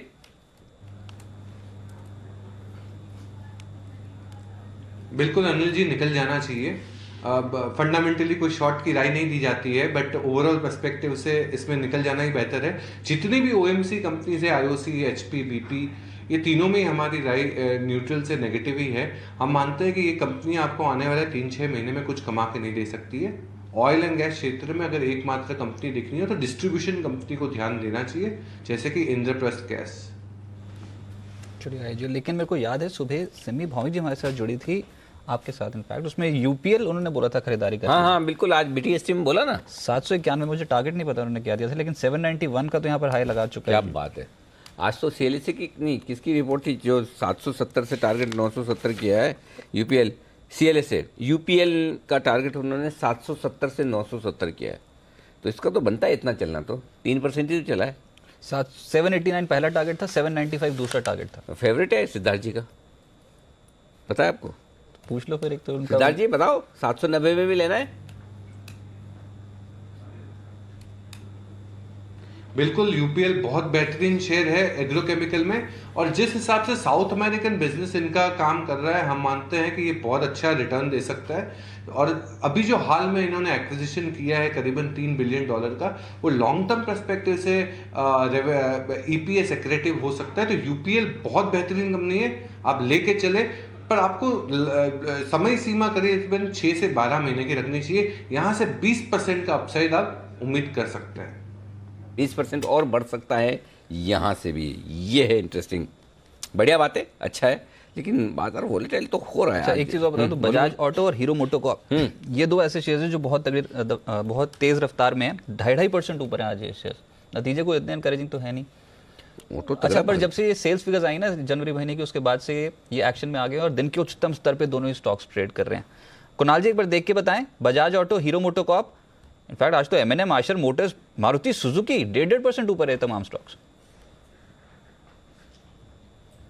देखिए, बजाज ऑटो की बात करें पहले रजत, तो इसका स्ट्रक्चर काफ़ी अच्छा है। जैसे आज सवेरे भी हम इसकी चर्चा कर रहे थे और मैंने कहा था एक पुल बैक एक्शन बनेगा जिसमें 2750 तक के लेवल्स आपको बजाज ऑटो में देखने को मिल सकते हैं, और 2720 का भाव तो ऑलरेडी फ्यूचर्स में आ ही चुका है। मुझे लगता है 2750 तक का एक मोमेंटम बजाज ऑटो में बनता हुआ दिख रहा है। हीरो होंडा भी हीरो मोटोकॉर्प भी निचले स्तरों से एक बहुत अच्छा इसमें पुल बैक बन रहा है। तो सभी काउंटर्स में एक पुल बैक है, टर्न अराउंड नहीं है, ट्रेंड में कोई सुधार नहीं है, लेकिन एक पुल बैक जरूर इन तमाम काउंटर्स में देखने को मिल रहा है। एक्शन में है ये स्टॉक। विश्व जी, कोई और ट्रेडिंग स्टॉक इस समय आपके ध्यान में आ रहा है? ऑटो पैक में ही, क्योंकि इस समय जो एक्शन है ना वो सिर्फ ऑटो में ही देखने को मिल रहा है। कल बैंकिंग में था, लेकिन आज ऑटो की बारी है। मेरे हिसाब से थोड़ा टाइम पहले जो शेयर मेंशन किया UPL, आज डेटा थोड़ा बेहतरीन है, वहाँ पे सेटअप थोड़ा सा ठीक है। अगर आप देखेंगे UPL में फिलहाल के लिए तो प्राइस पॉजिटिव है, और OI फ्रंट पे ऑलमोस्ट 5.5% हुआ है और ऐड हुआ है, और 51% वॉल्यूम कल के मुकाबले आज ज़्यादा है। तो मेरा ऐसा मानना है कि UPL जिस रेंज में है, अपर एंड ऑफ द रेंज था 790 और lower end of the range था 730। अगर आज कैश में UPL 790 के ऊपर क्लोज देता है तो मेरे हिसाब से वो एक पोजिशनल ब्रेकआउट होगा। उस केस में जो टारगेट निकल के आ रहे हैं, और मेरे ख्याल से मार्केट को थोड़ा साथ देना चाहिए, वो ऑलमोस्ट 840 और 900 रुपीज़ के आ रहे हैं। तो जो CLSA की रिपोर्ट है वो सपोर्ट करती है। यहाँ पे मेरे हिसाब से एक सिंपल सी पैटर्न है कि सारे अच्छे स्टॉक है वो नहीं गिर रहे हैं और चल रहे हैं। जैसे एक्सिस बैंक हो गया, UPL, बजट के दिन हमने UPL रिकमेंड किया था। मेरा ऐसा मानना है UPL में खरीदारी करनी चाहिए, 10 से 15 दिन तक का रुझान होना चाहिए, और आपका जो अपसाइड में टारगेट है 10-15 दिन आजकल नहीं रुका जाता, बहुत मुश्किल हो जाता है विशेष, क्योंकि सर 1-2 दिन में आप वॉलेटिलिटी में पोजीशन गिव अप कर देते हो। इसमें ऑप्शंस लिक्विड नहीं है। अगर आप इसमें ऑप्शंस के थ्रू ट्रेड करना चाहोगे तो आप नहीं ट्रेड कर पाओगे। The only way you can do is, अगर आपके पास लाख रुपए है तो UPL का भाव 900 रुपए है, तो आप 100 शेयर परचेस करके चलिए। ठीक है, that is the best way to trade. Perfect, ठीक है, ये आइडिया ठीक है। आइए मैरिको, बंसल जी का फेवरेट है ये शेयर, लेकिन बंसल जी आराम से देखिए, चार्ट जल्दी मत कीजिए, क्योंकि सुमित पहले हमारे साथ जुड़ रहे हैं, वो पहले बताएंगे इसका अनुमान, और उस अनुमान के आधार पे आपको देखने चार्ट्स और बताना ये कि इस पर क्या ट्रेड बनाया जाए। पहले सुमित आप बताएं। शुक्रिया अनिल जी। देखिए मैरिको एक केस में जो नंबर्स हैं उसमें मुनाफा करीब 13.5 से 14.25% के आसपास बढ़ने का अनुमान लगाया जा रहा है इस तिमाही में। वॉल्यूम ग्रोथ क्रूशल रहेगी, 9.5% से गिरकर ये 7% के आसपास तिमाही में आ सकती है। वॉल्यूम ग्रोथ गिरने का अनुमान कई और एफएमसीजी कंपनी में भी लगाया गया, लेकिन उनके नंबर्स में ये सरप्राइज आया कि उनकी वॉल्यूम ग्रोथ अनुमान से बेटर आते हुए दिखाई पड़ी है। तो ये कहना मुश्किल है कि किस तरह की ग्रोथ इस तिमाही में कंपनी पोस्ट करेगी, लेकिन अनुमान है करीब 7% के आसपास आने का।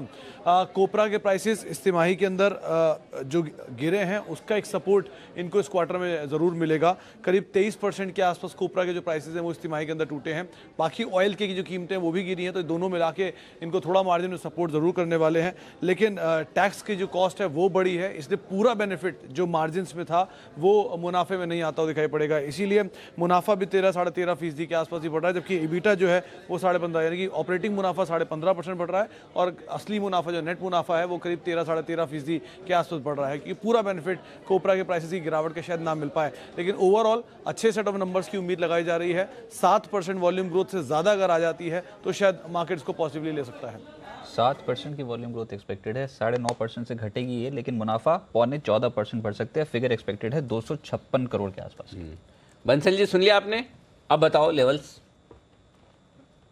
देखिए अनिल जी, सबसे इंपॉर्टेंट थिंग, जैसे सुमित ने बोला कि रिजल्ट अच्छे आ सकते हैं, तो सबसे इंपॉर्टेंट चीज़ है मैरिको के अंदर पहले तो एक स्टॉप लॉस नोट करना चाहिए यहाँ पर स्टॉक के अंदर। यहाँ पर नीचे में 358 एक लेवल है, उसका एक स्टॉप लॉस लगाना चाहिए। 358 के नीचे निकले तो लॉन्ग्स को अनवाइंड करना चाहिए। दूसरा अनिल जी, यहाँ पर टेक्निकली नतीजों से पहले कोई ऐसा पैटर्न नहीं है कि किसी तरह की पोजीशन ली जाए, ना तेजी की ना मंदी की किसी ने ले रखी है। तो 358 के स्टॉप लॉस के साथ मेरा ऐसा मानना है होल्ड रखना चाहिए, नई खरीदारी नहीं करनी चाहिए। और 358 के अगर लेवल टूटते हैं तब यहां से निकलना चाहिए। इसके साथ साथ अनिल जी 8 तारीख को एनएचपीसी के भी नतीजे हैं, और इसका फ्यूचर थोड़ा डिस्काउंट में चल रहा है डिविडेंड के चलते। यहां पर भी क्लियर डिस्टॉर्शन है पैटर्न का, किसी ने लो प्राइस स्टॉक अपने पोर्टफोलियो में रखा हुआ है। तो मेरा ऐसा मानना है शॉर्ट टर्म के लिए यहां से निकलना चाहिए। जिस तरीके का टेक्निकल रुझान है इस स्टॉक में, 1.5 से 2 रुपए की गिरावट 1 से 2 दिन के अंदर देखने को मिलेगी। और 1.5 से 2 रुपए अनिल जी परसेंटेज टर्म में काफी ज्यादा होते हैं। 8 से 10% की गिरावट मुझे एनएचपीसी में लगती है, और किसी भी मार्केट के पुलबैक में ये भी रैली नहीं ले रहा है, तो किसी ने ले रखा है तो यहां से निकले, और एग्रेसिव ट्रेडर यहां पे शॉर्ट कर सकते हैं। ओके, तो एक ही पावर स्टॉक ये बचा था जिस पर शायद नज़र नहीं पड़ी थी, पीएफसी आरईसी तक को हमने छोड़ा नहीं, और बाकी सुजलॉन, जेपी पावर, अदानी, ये वो रिलायंस पावर, सबके हाल तो बुरे ही है। एनएचपीसी बचा हुआ, इसको भी भेज दीजिए। बंसल जी ने इसको भी नहीं छोड़ा, बोले 2 रुपये चल जाएगा। ओहो, 2 रुपये का मतलब क्या होता है वो तो सुजलॉन ही जानता है। 66% मार्केट कैप होता है 2 रुपये। क्यों रजत? नहीं, पर बहुत ज़्यादा बिकवाली है। कोई ऐसी फंडामेंटल स्टोरी तो नहीं बन रही पावर स्टॉक्स में, इतनी ज़्यादा बिकवाली अक्रॉस द बोर्ड देखने को मिल रही है। कोई ऐसा शेयर दिखाई नहीं दिया मेरे को एनटीपीसी को छोड़ के जहाँ पर कुछ खरीदारी हो रही हो। लगातार बिकवाली के सौदे बनते चले जा रहे हैं। लेकिन अच्छा, एक एमआरपीएल, इस कंपनी के भी नतीजे आने वाले हैं। उससे पहले उस बड़ी चाल तो नहीं बनी, लेकिन संदीप एनालाइज करते हैं नतीजे ऑयल एंड गैस सेक्टर के। संदीप, एमआरपीएल कुछ सुधार देखने को मिलेगा, या फिर ये भी आप बोलेंगे कि बहुत खराब सेट ऑफ रिजल्ट्स हैं? देखिए ओएमसीज की तरह ही इनके नंबर्स भी खराब ही रहेंगे, क्योंकि रिफाइनिंग प्ले इनका भी काफ़ी बड़ा है।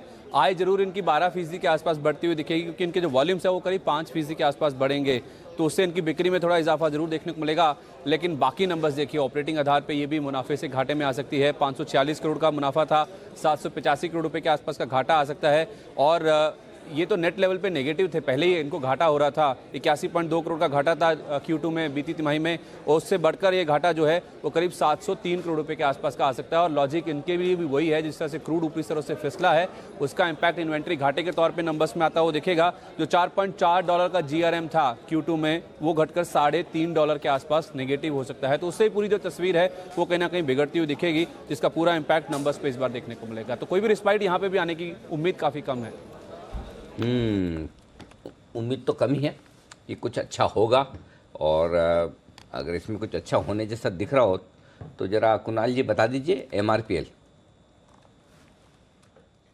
जी देखिए चार्ट बेहद कमजोर है। एमआरपीएल लगातार बाजार को अंडर परफॉर्म करता रहा है और इसमें चार्ट पे किसी तरह का कोई सपोर्ट मौजूदा स्तरों के आसपास दिखाई नहीं देता है। सपोर्ट जो है वो 61-62 के रीजन में है, मौजूदा भाव 63 का है, तो यहाँ से भी 2-2.5 रुपए नीचे सपोर्ट दिखता है। तो मुझे लगता है इन स्तरों पर बिल्कुल भी खरीदारी की राय नहीं है। एक बार इसको सेटल हो जाने दीजिए। इसमें दोबारा जब तेजी बनेगी 65 के ऊपर चलने लगेगा तब खरीद सकते हैं।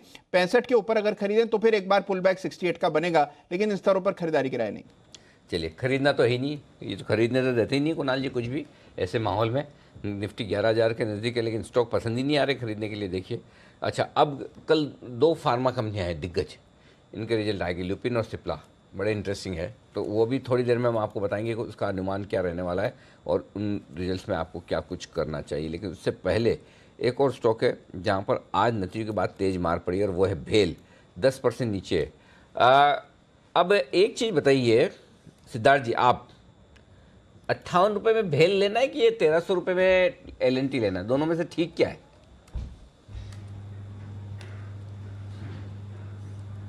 देखिए अनिल जी, आप बहुत अच्छे से हमारा जवाब जानते हैं कि 1300 रुपये में एलएनटी लेना है। क्योंकि सबसे बड़ी चीज है कि एलएनटी जो मैंने कई बार आपके चैनल के माध्यम से आपके साथ बोल चुका हूं, ये स्लीपिंग जैसा खड़ा हुआ है। 1900 के करीब का टारगेट है हमारा और बजट में जिस हिसाब से बातें की गई है, मानते हैं कि इंफ्रास्ट्रक्चर सदाबहार एक सेक्टर है भारत के लिए और जिसमें एलएनटी सबसे बड़ा भागीदार है। एलएनटी लेना चाहिए, 1894 का टारगेट। ओके, एलएनटी ही लेना है और टारगेट भी हमें याद हो गया, 1894 रखा है, 1900 नहीं रखा है बजट कैफे के दिन से ही। बराबर विश्वेश जी, आपको याद है? जी बिल्कुल। अच्छा, आपकी मुलाकात पहले भी हुई थी या बजट कैफे के दिन ही हुई सिद्धार्थ? पहली बार आमने सामने पहली बार ही हुई। तो बजट कैफे में पहली बार आप लोगों को, काफ़ी लोगों को साथ में बैठने का, मिलने का मौका मिला।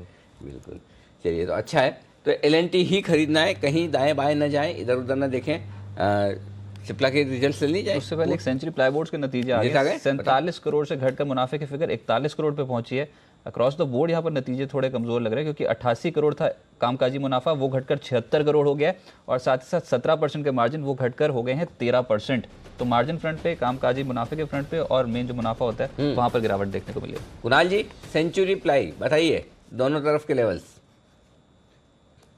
अरे जी देखिए चार्ट कमजोर है, ब्रेकडाउन आते हुए नजर आ रहा है। मुझे लगता है कि 157 के नीचे, 157.25, 157 रुपये 25 पैसे के नीचे इसमें फ्रेश कमजोरी देखने को मिलेगी और फिर 155, 154 के दाम आते हुए नजर आएंगे। तो 157 रुपये 25 पैसे के नीचे इसको बेचा जाना चाहिए और ऊपर की ओर जब तक ये 162 को पार न करे खरीदारी की राय नहीं। तो खरीदने की राय है नहीं जब तक ये 162 को पार न करे। तो ये राय है आपके लिए, सेंचुरी खरीदना नहीं है, ये बात पक्की है।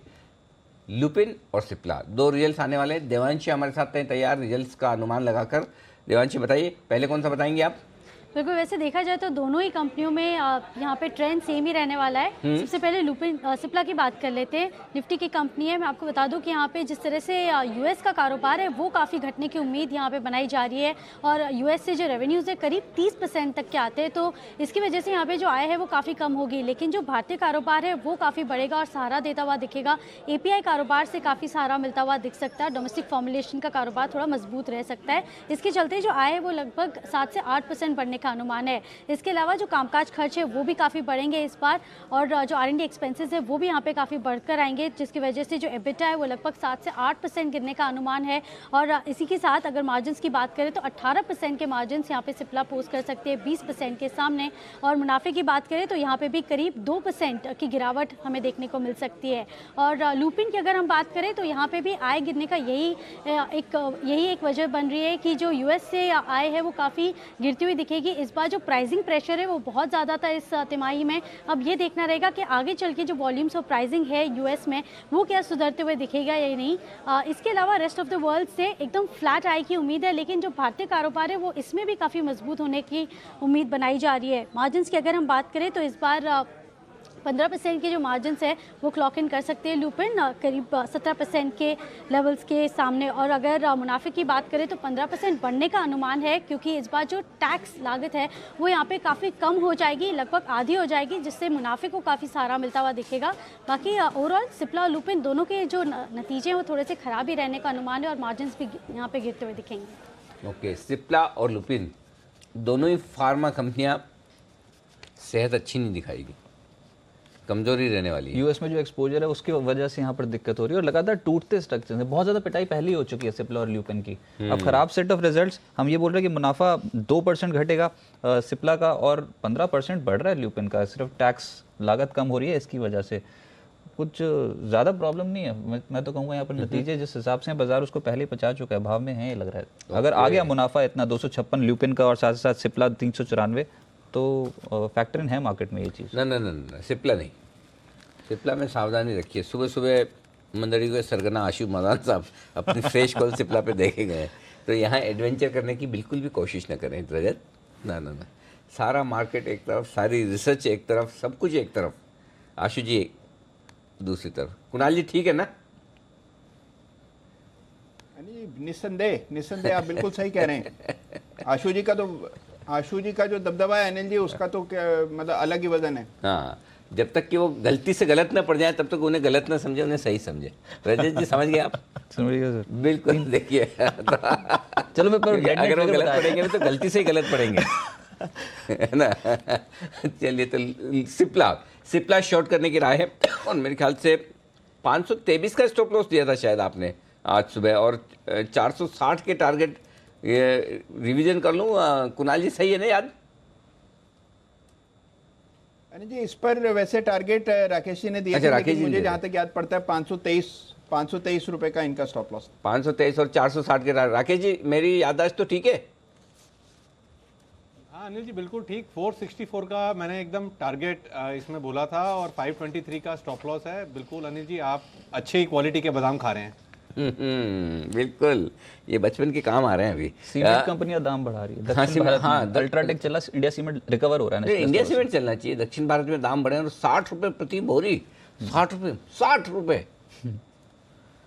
60 रुपए तो बहुत होते हैं एक बोरी पे 60 रुपए। एक मिनट सिद्धार्थ जी से फटाफट पूछते हैं और फिर आप इंडिया सीमेंट के चार्ट तैयार करिए कुणाल जी। सिद्धार्थ जी, 60 रुपए दाम बढ़ाए इंडिया सीमेंट ने प्रति बोरी, ये तो बहुत ज्यादा है। बहुत ज़्यादा है अनिल जी। और अगर डिस्पैचेस जो है वो अगर बरकरार है पिछले क्वार्टर के हिसाब से तो नंबर्स तो शानदार आएंगे। पर एक चीज़ अनिल जी, आप थोड़ा सा 2-3 महीने अगर पीछे जाएं तो 15 से 20 रुपए प्रति बोरी सदर्न बेस्ड, साउथ बेस्ड की जितनी भी कंपनियां हैं वहां पे 15 से 20 रुपए बोरी घटाई गई थी। तो 60 रुपए अगर बढ़ाई गई है तो इवेंचुअली 40 रुपए का ही फायदा है दिख रहा है, और ये बहुत बड़ी खबर है। ये कंपनी के लिए बहुत फायदेमंद हो सकता है आने वाले टाइम पे। ओके, तो सीमेंट, इंडिया सीमेंट तेजी से एक्शन में आता हुआ दिख रहा है और इंडिया सीमेंट अब आप देख सकते हैं लाल से हरे निशान में आ चुका है। चार्ट तैयार है कुणाल जी, कितना जा सकता है ऊपर? नहीं देखिए, ये काउंटर काफी समय से पिटा हुआ है, इसमें पुलबैक की पूरी गुंजाइश है। निचले स्तरों से शानदार रिकवरी अभी अभी आई है। मुझे लगता है कि 84-85 तक तो डेफिनेटली जा सकता है। तो 84 अगला हर्डल है चार्ट पर। 84 के टारगेट से मुझे लगता है बाय करें, और आज का जो डे लो है यानी कि 76 रुपए के आसपास एक स्टॉप लॉस रखें और 84 के टारगेट से बाय करना चाहिए। तो यहाँ पर खरीदा जाए 84 रुपए तक के टारगेट के लिए तेजी कर सकते हैं। इंडिया सीमेंट बड़ी तेजी से ऊपर आता हुआ। कोई सीमेंट स्टॉक जहाँ शॉर्ट कवरिंग की संभावना है, फ्रेश खरीदारी? विश्वेश जी, आपको वायदा कारोबार में पसंद आ रहा है, फटाफट से देखिए, क्योंकि उसके बाद बैन से बेनिफिट आने की तैयारी। कौन सा स्टॉक है जो बैन में जा सकता है, आ सकता है बाहर? और साथ ही नितिन जी भी तैयार हो रहे हैं अपनी पीसीआर के साथ। आप तैयार हैं? पहले डिम्पी जी को बैन से बेनिफिट पूछ लूँ। सीमेंट देख सकते हैं सर। मेरा सीमेंट में ओवरऑल आज ओआई बिल्टअप हुआ है और सरप्राइजिंगली अंबुजा सीमेंट में ऑलमोस्ट 8% ओआई है और वॉल्यूम ऑलमोस्ट 90% हायर है। पर इंडिया सीमेंट की बात करें तो 4.6% ही ओआई चेंज है और वॉल्यूम रिलेटिवली लोअर है। इवन दो प्राइजेस में नीचे के लेवल से बायबैक आया है, तो मेरे हिसाब से अगर प्रीएम्प्ट करना चाहे तो शायद अंबुजा सीमेंट में आज बिल्टअप हुआ है वो कुछ ज़्यादा इंटरेस्टिंग है। तो मेरा ऐसा मानना है कि अंबुजा सीमेंट अगर खरीदारी करते हैं तो आज का डेज लो है वो स्टॉप लॉस रखना चाहिए और 220 के टारगेट अपसाइड में हो सकता है। ओके, लेकिन एक और है सीमेंट, वो है रैमको सीमेंट। मुझे लगता है वो भी देखना चाहिए, क्योंकि साउथ से जुड़ा हुआ शेयरों में फिर भागना तो अच्छा। और ओके, बढ़िया बात है कि अभी तक लाल निशान में हरे में आया नहीं है, इतना बड़ा नहीं है। रैमको सीमेंट क्या यहाँ पर गुंजाइश है? 600 रुपये के आसपास ट्रेड कर रहा है। विश्वेश बताइए। इंटरेस्टिंगली इंडिया सीमेंट के सिवा किसी स्टॉक ने, अंबुजा हो गया कि रैमको हो गया, अपने स्विंग लोज नहीं तोड़े हैं जो उन्होंने समवेयर अराउंड नवंबर में बनाए थे। तो मेरे हिसाब से इवन तो इंडिया सीमेंट ने प्राइजेस बढ़ाई हैं, लेकिन स्टॉक्स वाइज दूसरे स्टॉक बेटर लग रहे हैं। तो रैमको भी मेरे हिसाब से अच्छा लग रहा है। 630 तक अपसाइड टारगेट हो सकता है। यहाँ पे एक स्टॉप लॉस मेंटेन करना होगा 580 का। तो कंजर्वेटिव एस्टिमेट रखे तो मेरे हिसाब से आज का लो नहीं टूटना चाहिए और शायद सीमेंट स्टॉक में एक बार के लिए शॉर्ट कवरिंग देखी जा सकती है। ओके, थोड़ी शॉर्ट कवरिंग की संभावना है, लो नहीं टूटेंगे, यहाँ से खरीदारी बन सकती है, ये आपके लिए राय है इस वक्त। नितिन जी आ रहे हैं अपना पीसीआर लेके, लेकिन उससे पहले डिम्पी तैयार है बैंक से बेनिफिट। डिम्पी कोई नहीं, पहले तो बिगुल के बाद।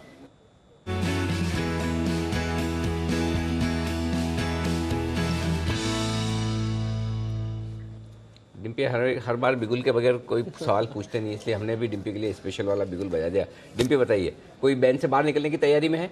नहीं, कोई बाहर नहीं निकलेगा। जो बैन में ऑलरेडी हैं आईडीबीआई और दीवान हाउसिंग, उसकी पोजीशन अभी भी जस की तस 100% से ज़्यादा की है। मार्केट वाइज पोजीशन लिमिट जो है, इसलिए वो बैन से बाहर आएंगे नहीं। अभी का जो आंकड़ा है वो 107 का है और दीवान हाउसिंग का जो आंकड़ा है 105% का मार्केट वाइड पोजीशंस का खड़ा है। तो ये दोनों तो जस के तस बैन में रहने वाले हैं, इसमें दोनों बैन से नहीं आ रहे। हाँ, इसके अलावा कुछ एंट्रेंस हो सकती है कल के में, वो है जेट एयरवेज, क्योंकि कल तक का जो आंकड़ा था वो 87% मार्केट वाइड पोजीशन लिमिट का था। आज ये आंकड़ा 118% है, तो चांसेस हैं कि ये बैन में आ जाएगा, क्योंकि जैसे 95% से ऊपर होगा तो ये बैन में काउंट हो जाएगा। तो 118 एडजस्टमेंट के चांसेस कम है, क्योंकि बड़ा कोई इवेंट तो सामने खड़ा हुआ है इसके, और डिस्काउंटिंग भी थोड़ी फ्यूचर्स और स्पॉट के अंदर आपको ज़्यादा दिख रही है। इसके बैन के अंदर आने के चांसेस बहुत ज़्यादा है। दूसरा, एक ADAG ग्रुप का एक शेयर आ सकता है बैन में। हालांकि एक तारीख से तो वैसे भी रिलायंस कम्युनिकेशन तो बाहर जा ही रहा है। रिलायंस कैपिटल ये बैन में आ सकता है, क्योंकि इसका जो मार्केट पोजीशन लिमिट आई है वो करीब 106% के आसपास की आ रही है। इसकी भी प्रोबेबिलिटी है कि ये बैन में आ जाएगा। हालांकि आरकॉम और दूसरे शेयरों का कोई बात नहीं है, सिर्फ रिलायंस कैपिटल है जो बैन में आ सकता है 106% मार्केट पोजीशन के। दोनों के चांसेस हैं कि बैन में आ जाएंगे। ओके, जेट एयरवेज और आरकेएफ दोनों की पूरी संभावना बैन में आ जाए। नितिन जी अपना पीसीआर बताएं, उससे पहले विश्वेश जी आप बताइए, जिन लोगों के पास पोजीशन है तेजी की या मंदी की, उन्हें करना क्या है? दोनों जेट एयरवेज में आज खाली करके जाएं, लेकर जाएं, तेजी वाले क्या करें, मंदी वाले क्या करें, ये जवाब दोनों के लिए आप तैयार करें। उससे पहले बता दें, टाटा मोटर्स डेटा तैयार है? JLR के यूके बिक्री के जो आंकड़े उसमें लगभग 1.5% की गिरावट देखने को मिली है। 7,722 यूनिट बेची है इन्होंने। JLR के जो यूके बिक्री आंकड़े आए हैं पिछले महीने के, तो थोड़ी सी बिक्री घटी, बहुत ज़्यादा नहीं, थोड़ी सी घटी। स्टॉक 2.5% नीचे है टाटा मोटर्स आज के ट्रेडिंग सेशन में। बाकी के सारे ऑटो स्टॉक्स डे हाई के सब मजबूत, ये अकेला नीचे है। ओके, लेकिन इस बीच एक और स्टॉक बड़ा मजबूत हुआ है। ऐसे देखोगे तो लगेगा नहीं, लेकिन उसका चार्ट पूरा नीचे से देखोगे तो पता चलेगा कितना मजबूत हुआ है। भारतीय एयरटेल लाई, पूरा यूटर्न हो गया भारतीय एयरटेल। सुबह कहाँ खुलकर कहाँ पहुँचा था, अब कहाँ आ गया 308। माय गॉड, इनके बॉन्ड, अनसिक्योर्ड बॉन्ड्स की रेटिंग को मूडीज ने जंक किया है, उसके बाद भी यह हाल है। एक पेयर ट्रेड बनाना चाहिए, मूडी शॉर्ट भारतीय एयरटेल लॉन्ग वैसा होना चाहिए अगर ऐसा है तो। एनीवे, अच्छा पेयर ट्रेडिंग के हिसाब से एक और है, जेट एयरवेज और इंडिगो बिल्कुल विपरीत स्थिति में आज। हाँ, इंडिगो तेज है और जेट एयरवेज बिल्कुल रिवर्स गियर में आज। करेक्ट, बताइए सर। विश्वेश जी तैयार हैं आप दोनों? मेरे हिसाब से पोजीशन तो बहुत हैवी है। अगर जेट एयरवेज की मार्केट वाइड लिमिट है तो 1 करोड़ 11 लाख शेयर की है, और अभी OI है 1 करोड़ 36 लाख। और रिलायंस कैपिटल की बात करें तो 2 करोड़ 37 लाख का मार्केट वाइड लिमिट है, और अभी 2 करोड़ 50 लाख का टोटल OI खड़ा है। तो 122 और 105% है। तो दिक्कत यह है कि जेट एयरवेज जो सपोर्ट पे है 235, मेरे हिसाब से वो क्रिटिकल लेवल है। अगर ये लेवल जाता है और इसके नीचे ट्रेड करता है 230 के, तो उस केस में मेरे हिसाब से जेट एयरवेज फिर 200 तक फिसल सकता है। लेकिन संभाव मेरा ऐसा मानना है फ्यूचर ना हो कि कैश में पोजीशन एक बार के लिए होल्ड कर सकते हैं, क्योंकि आई डोंट नो, संभाव न्यूज़ फ्लो इस तरह का हो सकता है कि एक बार के लिए फुल बैक भी आ जाए। जहाँ तक कैपिटल की बात है, मेरे हिसाब से कैपिटल में अगर आपकी शॉर्ट की पोजीशन है तो आज के डेज लो पे जो न्यूज़ फ्लो आ रहे हैं वो कहीं ना कहीं थोड़े से एक बाउंस बैक भी हो सकते हैं, रिलायंस निपोन का वगैरह का। तो एक बार के लिए निकल जाना बेहतर रहेगा शॉर्ट पोजीशन रिलायंस कैपिटल में से। अगर रिलायंस कैपिटल है तो शॉर्ट पोजीशन काट लें, और जेट एयरवेज में मेरे हिसाब से शॉर्ट पोजीशन काट ले, लेकिन यहाँ पे कैश में अगर पोजीशन हो तो होल्ड कर सकते हैं। मतलब कैश के होल्ड करें, ठीक है। ये है राय आपके लिए बैन से बेनिफिट वाले शेयरों पर। अब आइए नितिन जी को करते हैं शामिल, जिनका आपको इंतजार है। नितिन का पीसीआर।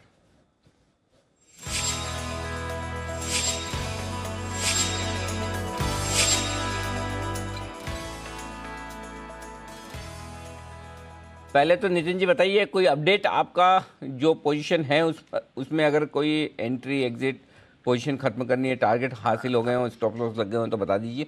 अनिल जी अपडेट देने के पहले मैं पहले कॉल दे देता हूँ, स्टॉक मूव कर रहा है। अच्छा, तो ये कल रिजल्ट है इसके, और ये है आईजीएल, इसकी 300 की कॉल लेनी है जिसका करंट मार्केट प्राइस 13 रुपए आ गया है। पहले अभी 9.5 था, अभी 13 हो गई है, क्योंकि लास्ट 10 मिनट में एमजीएल 960 हो गया, आईजीएल 3% ऊपर हो गया। तो इसके रिजल्ट्स पॉजिटिव लग रहे हैं। मुझे लग रहा है कि आईजीएल जो टारगेट मैंने 16 दिया था, इसको अब रिवाइज कर लें कॉल का, अब 18-19 का टारगेट रख लें, क्योंकि 14.5 तो कॉल आई गई है। स्टॉप लॉस अब फिर से रिवाइज करना पड़ेगा, 8 रुपए का स्टॉप लॉस रख लें, क्योंकि करंट रेट अभी आपको 13-14 में मिलेगी ये कॉल। 8 रुपए का स्टॉप लॉस रख लें और 20 रुपए के आसपास का टारगेट रख लें, क्योंकि जिस तरीके से आईजीएल एमजीएल की क्लोजिंग हो रही है, काफी strong open interest, strong roll over, strong deliveries buying है, तो कल रिजल्ट मैं उम्मीद कर रहा हूँ पॉजिटिव आना चाहिए। ओके, तो आईजीएल का यहाँ पर खरीदारी करना है आपको। 305 ये चल रहा है फ्यूचर। कैश में भी एक बार बता दीजिए जरा, कैश में क्या चल रहा है। 300 का कॉल खरीदिए, 19-20 रुपए तक के टारगेट के लिए आपको लेकर चलना है। टारगेट रिवाइज कर दिए 19 से 20 रुपये और 20 रुपये का टारगेट। और नितिन जी स्टॉप लॉस क्या हो गया अब? 8 रुपए का स्टॉप लॉस रखेंगे अनिल जी। 8 का स्टॉप लॉस, 19-20 रुपये का टारगेट। 307, माय गॉड, 5% ऊपर है। आज तो नितिन जी का मिडास टच जबरदस्त है। एमजीएल भी आपने सुबह 10 की कमाई में दिया था ना? जी अनिल जी, 950 पे दिया था, अभी तो 962-63। 1000 रुपये का लक्ष्य है आपका, ध्यान है ना, आपको याद है? जी बिल्कुल अनिल जी, और ये आएगा, मैं बहुत कॉन्फिडेंस हूँ। आपका कॉन्फिडेंस है तो फिर, और वो भी तब है कि जब बाजार के विपरीत चल रहे हैं, बाजार नीचे जा रहा है, स्टॉक ऊपर जा रहे हैं। वंडरफुल। तो नितिन जी का एमजीएल ये तो 10 की कमाई का था, लेकिन आपका नितिन जी पीसीआर में ओपन पोजीशंस क्या हैं, उस पर जरा एक अपडेट दे दें। हाँ, ओपन में अनिल जी गेल में तो 4 रुपए के आसपास का प्रॉफिट मिला। 2600 का लॉट है, तो 9-10 का प्रॉफिट था, बट एक बार मूवमेंट में वो ऊपर गया। अभी भी 10 रुपए का रेट है 330 की कॉल में। तो कोई अगर ऐसे क्लाइंट है, इन्वेस्टर है जिन्होंने बुक नहीं किया है हाईस पे, तो वो कैरी कर सकते हैं, कोई चिंता वाली बात नहीं है। डेटा गेल के पॉजिटिव है, नंबर 1। नंबर 2, एक्साइड जो कल से चल रही है, ये आज अभी 220 तक गिर के स्टॉक आ गया है। इसकी पुट ऑप्शन ली थी कल 220 में, अगर ऊपर के लेवल पे नहीं काटा है तो इसको भी आप कैरी कर सकते हैं। हो सकता है कल आपको ये 9-10 रुपए की पुट हो जाए 220 वाली। ये दोनों अपडेट है जो जिसके रिजल्ट्स आ गए। अब एक एचपीसीएल ओपन है जिसके रिजल्ट्स आना बाकी हैं, उसमें डेटा अभी भी मुझे नेगेटिव दिख रहा है, तो उसकी पुट ऑप्शन हम कैरी फॉरवर्ड करेंगे। और चौथी एक जो अभी कॉल हमने दी है आईजीएल की, वो कॉल ऑप्शन आपको कैरी फॉरवर्ड करनी है। अभी तो 17 रुपये हो गई कॉल, काफी तेजी से कॉल बढ़ रही है। ओके, तो आईजीएल का तो कॉल खरीदना ही है, वो तो अभी आपने बोल ही दिया। और एचपीसीएल का जो पुट खरीदा हुआ है वो होल्ड करना है, करेक्ट? हाँ, वो होल्ड करना है, कैरी करना है। और 2 जो रिजल्ट्स आ चुके हैं उसके मैंने अपडेट दे दी कि अगर आपने पोजीशन नहीं काटा है तो उसमें क्या करना है। तो गेल और वो एक्साइड था, गेल है ना, गेल में एग्जिट, गेल में एग्जिट है, क्लियर कट। तो अभी आपके हिसाब से सिर्फ एचपीसीएल और आईजीएल 2 पोजीशन ओपन है, करेक्ट? बिल्कुल बिल्कुल। ठीक है, कल सुबह बता देंगे आप इनका अपडेट? ये भी बताऊंगा। और नया स्टॉक मैं सिप्ला पे रिसर्च कर रहा हूँ, मैं उसकी डेटा फाइंड करूंगा, कल रिजल्ट है उसके। चलिए, बहुत बढ़िया, ठीक है। और भी अगर ओपन इंटरेस्ट सिप्ला में ऐड हुआ है तो कोई बड़ा मूवमेंट आ सकती है। हाँ, वैसे हमारे आशीष जी आज सुबह अभी थोड़ी देर अभी सुबह दिया, अभी दिया था सिप्ला की कॉल सुबह दी थी। नहीं, अभी तो आरईसी दिया था, सुबह दिया था। तो मंदी की बात वैसे ही कर चुके हैं। लेकिन अभी नितिन जी ये आखिरी कुछ दिन बचे हैं रिजल्ट के, तो थोड़ा पीसीआर की स्पीड बढ़ा भी सकते हैं। आपके कॉल्स एकदम फर्स्ट क्लास फैंटास्टिक जा रहे हैं सारे, तो आप चाहें तो एक से ज़्यादा भी डेटा स्टडी कर सकते हैं। तो सिप्ला में भी नज़र जरूर रखिएगा। इसके अलावा भी कोई और स्टॉक रहे तो आप जरूर बता दीजिएगा। एक कैश का स्टॉक है जो एकदम से 5 मिनट में बहुत तेज हुआ है, उसके ऊपर ऊपर के नीचे ऊपर इन्फो एज। अच्छा, और ये क्या हुआ है? इन्फो एज एकदम से चढ़ना शुरू हुआ है। एक बार कुणाल जी से अपडेट लेते हैं। इन्फो एज अगर आप चार्ट्स देख के बता पाए कुणाल जी, ये कैसा लग रहा है आपको? 1767 ये मौजूदा स्तर देखने को मिल रहा है स्टॉक का। पिछले 5 मिनट में अच्छी खरीदारी। देखिए बहुत ही बेहतरीन चार्ट स्ट्रक्चर है इन्फो एज का रजत, और हम कई बार इसको रेकमेंड कर चुके हैं बाय के लिए। जिस तरह का स्ट्रक्चर है मुझे लगता है इस स्टॉक में और ऊपर के लेवल्स आएंगे, और आपने बिल्कुल सही पहचाना, जिसमें एक फ्रेश ब्रेकआउट चार्ट पर आता हुआ नजर आ रहा है। 1750 के ऊपर ये निकला है, और इस काउंटर को अगर आप देखिए तो ये लाइफ टाइम हाई के लेवल्स पर अब ट्रेड कर रहा है। तो यहाँ पर देखिए टारगेट देना थोड़ा टफ होता है, लेकिन मुझे लगता है कि 1850 तक का मोमेंटम इसमें मिल सकता है। 1745 का स्टॉप लॉस रखें, और 1825 के टारगेट से मुझे लगता है इन्फो एज होल्ड करके रखना चाहिए। ओके, तो ये है इन्फो एज। और इस बीच आईजीएल एक बार फिर से देखिए 310, माय गॉड, लगभग दिन के हाई पॉइंट पर आए। क्या तेज दौड़ लगाई इसने आईजीएल ने। और मुझे याद है आईजीएल बजट कैफे में विकास सेठी साहब ने भी बोला था, याद है विश्वेश आपको? जी बिल्कुल बिल्कुल। वो बोले थे कि ऑयल एंड गैस में से आईजीएल ले लीजिए आप, और आईजीएल उन्हें भी पसंद था। देखिए 6% बढ़ गया उनके बोलने के बाद से, 5-6% ऊपर है। तो सेठी साहब आपकी पिक भी बड़ी तगड़ी रही, देख तो रही होंगे। आजकल वैसे भी सारे एक्सपर्ट्स मोस्टली तो जी बिजनेस ही देखते हैं।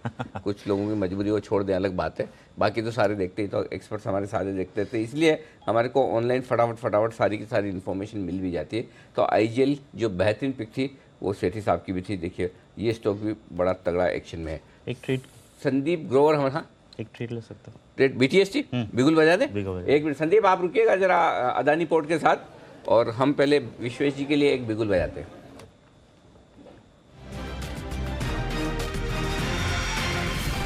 रही सर, खरीदारी की राय होगी, और वो है उज्जीवन। मेरा ऐसा मानना है कि रिजल्ट आया था 2-3 दिन पहले अराउंड जैन में, और उस वक्त 305 के आसपास काफ़ी रिकमेंड हुआ था, और उस वक्त हमारा व्यू था कि प्रॉफिट बुकिंग आएंगे। वो प्रॉफिट बुकिंग में 270 गया, और 270 पे मेरे हिसाब से जो बाइंग थी वो एब्जॉर्ब हो गई। और आज के दिन में जिस हिसाब से लोअर लेवल से पुल बैक आ रहा है, मेरा ऐसा मानना है कल के सत्र में हमको ये 300-306 तक के लेवल देखने मिलेंगे। तो यहाँ पे फ्यूचर में अभी 293 चल रहा है, मेरे 286 के स्टॉप लॉस से बाय करना होगा। टारगेट होगा 306 और 310। ये तो अभी बड़ा एकदम जी सडन क्या हो गया? सिग्नेचर ऑफ अ बायर, जो जिस हिसाब से वॉल्यूम में टिकाया है, जनरली पर आवर वॉल्यूम होता है इसका 2 lakh 1 lakh share. All of a sudden अगर 3 लाख 5.5 लाख हो जाता है, तो मतलब whoever is a strong hand is coming into the play. और मेरे हिसाब से आज अगर 294 के ऊपर क्लोज दे देता है तो फिर तो 330 तक के लेवल देखने मिल सकते हैं। लेकिन माहौल जो है मोर और लेस मार्केट का वो थोड़ा ग्लूमी है, और उस केस में जो फंडामेंटली स्ट्रॉन्ग स्टॉक है उसमें भी कई बार पनिश हो जाता है। तो थोड़ा सा स्टॉप लॉस आपको स्ट्रिक्ट मेंटेन करना चाहिए।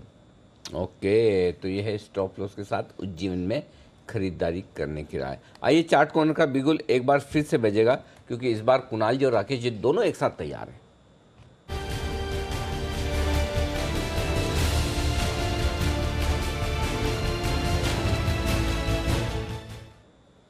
Yes sir. अनिल जी खरीदारी की राय है यूनाइटेड फॉस्फोरस पर, यूपीएल पर। नतीजों के बाद से स्टॉक कंटिन्यूसली एक रुझान पॉजिटिव दिखा रहा है, और आज इस स्टॉक ने एक मेजर नेकलाइन को 792 की एक नेकलाइन को तोड़ा है, अनचार्टेड टेरिटरी में जा रहा है। और अनिल जी जो भी लोग लॉन्ग शॉर्ट फंड चलाते हैं वो सब इस समय यूपीएल को जरूर बाय करेंगे, एक अच्छा कैंडिडेट लगता है, अनचार्टेड टेरिटरी में जा रहा है। एल्गो ट्रेडर लॉन्ग शॉर्ट वाले सब बाय करेंगे, और रुझान भी हायर टॉप हायर बॉटम का है। ओवर टू कुणाल जी। देखिए नवंबर के बाद से अनिल जी अगर आप यूपीएल का चार्ट देखें तो 790 की अड़चन को पार नहीं कर पाता था। इसने प्रयास अनेकों करे, लेकिन ये 790 के लेवल से हमेशा फिसल जाता था। आज हमने पूरा इंतजार किया, इस स्टॉक को हम पूरी देर से वॉच कर रहे हैं, और जैसे ही इसने क्लोजिंग बेसिस पर 790 की इस रेजिस्टेंस को आज पार किया है, तो 820 से पहले तो ये दम लेगा नहीं। मौजूदा स्तरों पर डेफिनेटली यूपीएल बाय करना चाहिए। 785 रुपए का स्टॉप लॉस रखें, 820 रुपया पहला टारगेट और 835 रुपए दूसरा टारगेट है, जिसके लिए यूपीएल बाय करना। ओके, और इस बीच मैरिको का मुनाफा आपकी स्क्रीन पर आता हुआ दिख रहा है 252 करोड़। 255 करोड़ का हमारा अंदाजा था, उसके सामने 252 करोड़ का मुनाफा। सबसे पहले नतीजे आप देखेंगे जी बिजनेस पर, और सबसे पहले मैरिको का मुनाफा। मैरिको के नतीजे आपके पास आ चुके हैं। रजत आपको दूसरे नतीजे बता रहे हैं, तब तक कुणाल जी आपको बताने हैं मैरिको के लेवल जल्दी से। अनिल जी देखिए 366 रुपए पर एक रेजिस्टेंस इंट्राडे में दिखती है। हालांकि देखिए अब वक्त कम है तो इंट्राडे ट्रेडिंग की राय नहीं है, लेकिन जिनके पास पोजिशनल ट्रेड है 358 के नीचे जाएगा तो कमजोर हो जाएगा। तो 358 का एक स्टॉप लॉस रखें, होल्ड करें लॉन्ग पोजीशन।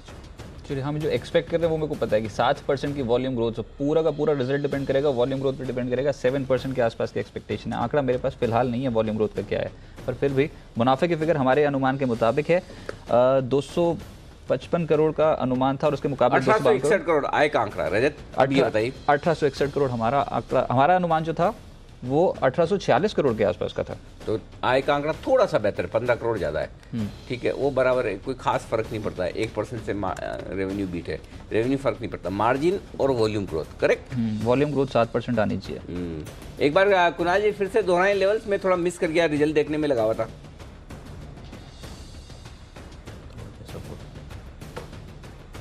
कुणाल जी, मेरिको के लेवल्स। ओहो, कुणाल जी को आवाज नहीं जा रही, कोई बात नहीं, ठीक है। मेरिको के रिजल्ट्स आपकी स्क्रीन पर आते हुए दिख रहे हैं। विश्वेश जी, 358 का सपोर्ट है सर। 358। हाँ, 358 तोड़े तो 340 तक नीचे में जा सकता है। और ऊपर में मेरा ऐसा मानना है आज का हाई है, वहाँ पे कहीं ना कहीं सेलिंग एब्सॉर्ब हो रही है, तो 367 और 358।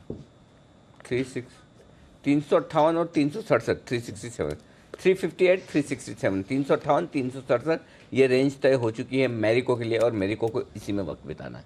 हमारे एक्सपर्ट्स विश्वेश जी ने कह दिया है। एक BTST आपका फिर से BTST अभी दिया था एक और। हाँ, क्या बात है, बिगुल के साथ। बिल्कुल ओके।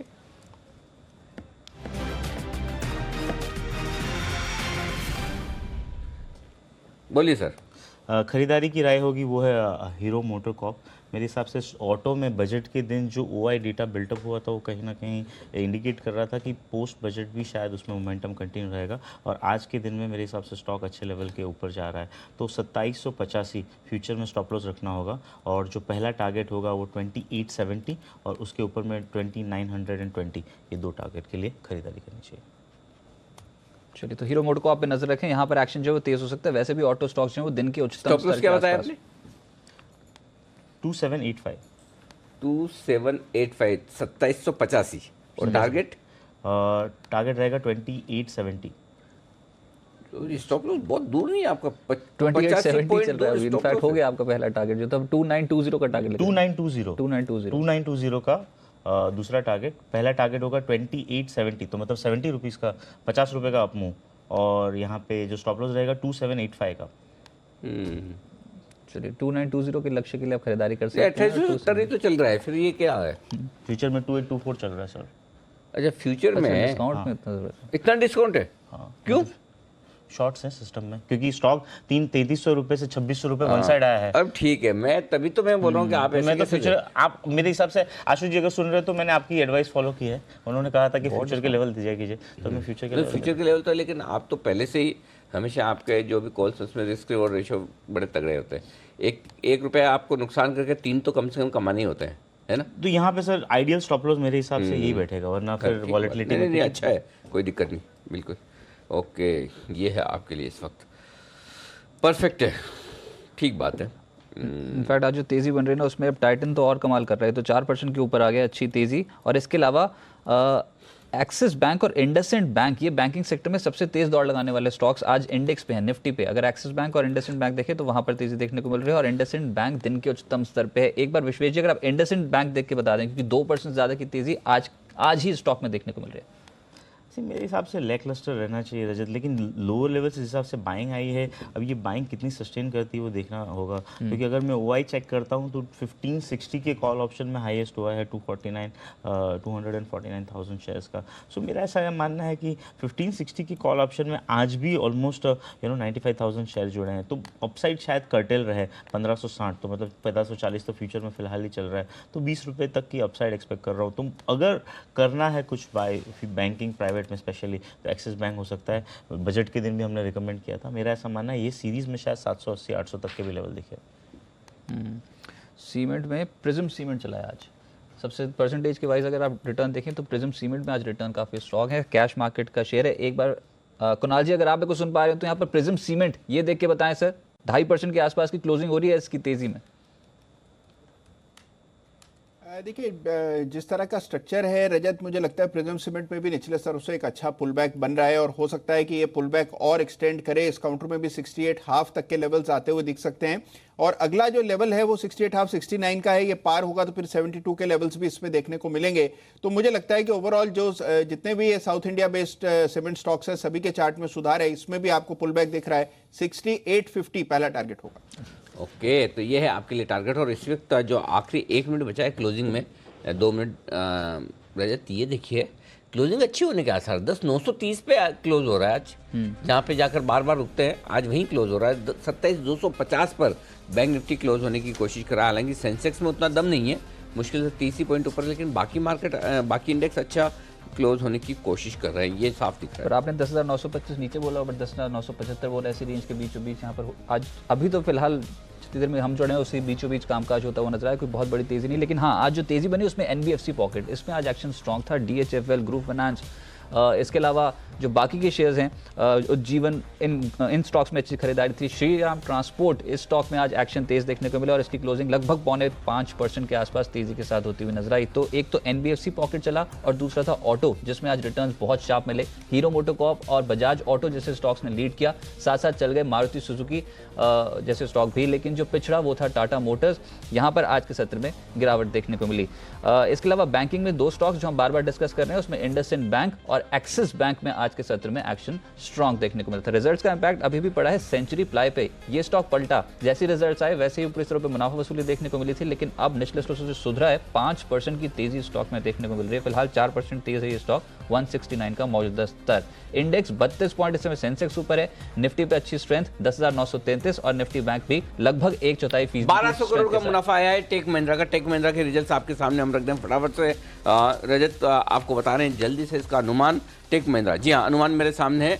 मुनाफे का अनुमान है 1150 करोड़ का और आया है 1200 करोड़। तो पहला आंकड़ा मुनाफे का टेक महिंद्रा का उम्मीद से बेहतर आता हुआ दिखा है। आज सुबह सुबह अविनाश गोरक्षकर ने अपनी पिक दी थी खरीदते ही, सबसे पहला स्टॉक आज उनके मुंह से टेक महिंद्रा निकला था। रिजल्ट के पहले खरीदने की राय थी और वो आता हुआ दिख रहा है। कुणाल जी, बंद होने वाला है बाजार, जल्दी से पहले लेवल बता दीजिए एक बार टेक महिंद्रा के। देखिए अनिल जी, जबरदस्त ब्रेकआउट टेक महिंद्रा में आता हुआ 755 के ऊपर नजर आ रहा है। अगर आज 755 के ऊपर क्लोज देता है तो कल मुझे लगता है 770-72 के लेवल्स आपको देखने को मिलेंगे। तो 772 का टारगेट रखें, 755 के ऊपर क्लोज होने पर बाय करें और स्टॉप लॉस 750 रुपए के नीचे 749 पर रखें। ओके, तो ये आपके लिए उसके ऊपर तो क्लोज हो ही होगा, 755 के ऊपर होगा, बंद हो गया अब तो बाजार। और आय का आंकड़ा 8,940, हमारा 8,977 का अनुमान था, तो 40 और 30 70 30 से 35 लाख कम आया, 35 करोड़ कम आया। ठीक है, चलेगा, कोई खास दिक्कत वाली बात नहीं। डॉलर रेवेन्यू और कामकाजी मुनाफा हम आपके सामने रख देंगे, लेकिन सबसे पहले मुनाफा देखिए, ये सबसे बढ़िया वाला टेक महिंद्रा रिजल्ट बाजार बंद होने के पहले हमने चला दिए हैं, अभी तो कहीं चले नहीं है। सबसे पहले जी बिजनेस पर विश्वेश जी देख लीजिए, रिजल्ट तो आप यही देखते ना। बिल्कुल, ओके। तो सबसे पहले आपने जी बिजनेस पर देखा और कुणाल जी ने आपको साथ ही लेवल्स भी बता दिए। तो ये है आंकड़ा आपके सामने 1200 करोड़ के मुनाफे का इस वक्त टेक महिंद्रा के लिए।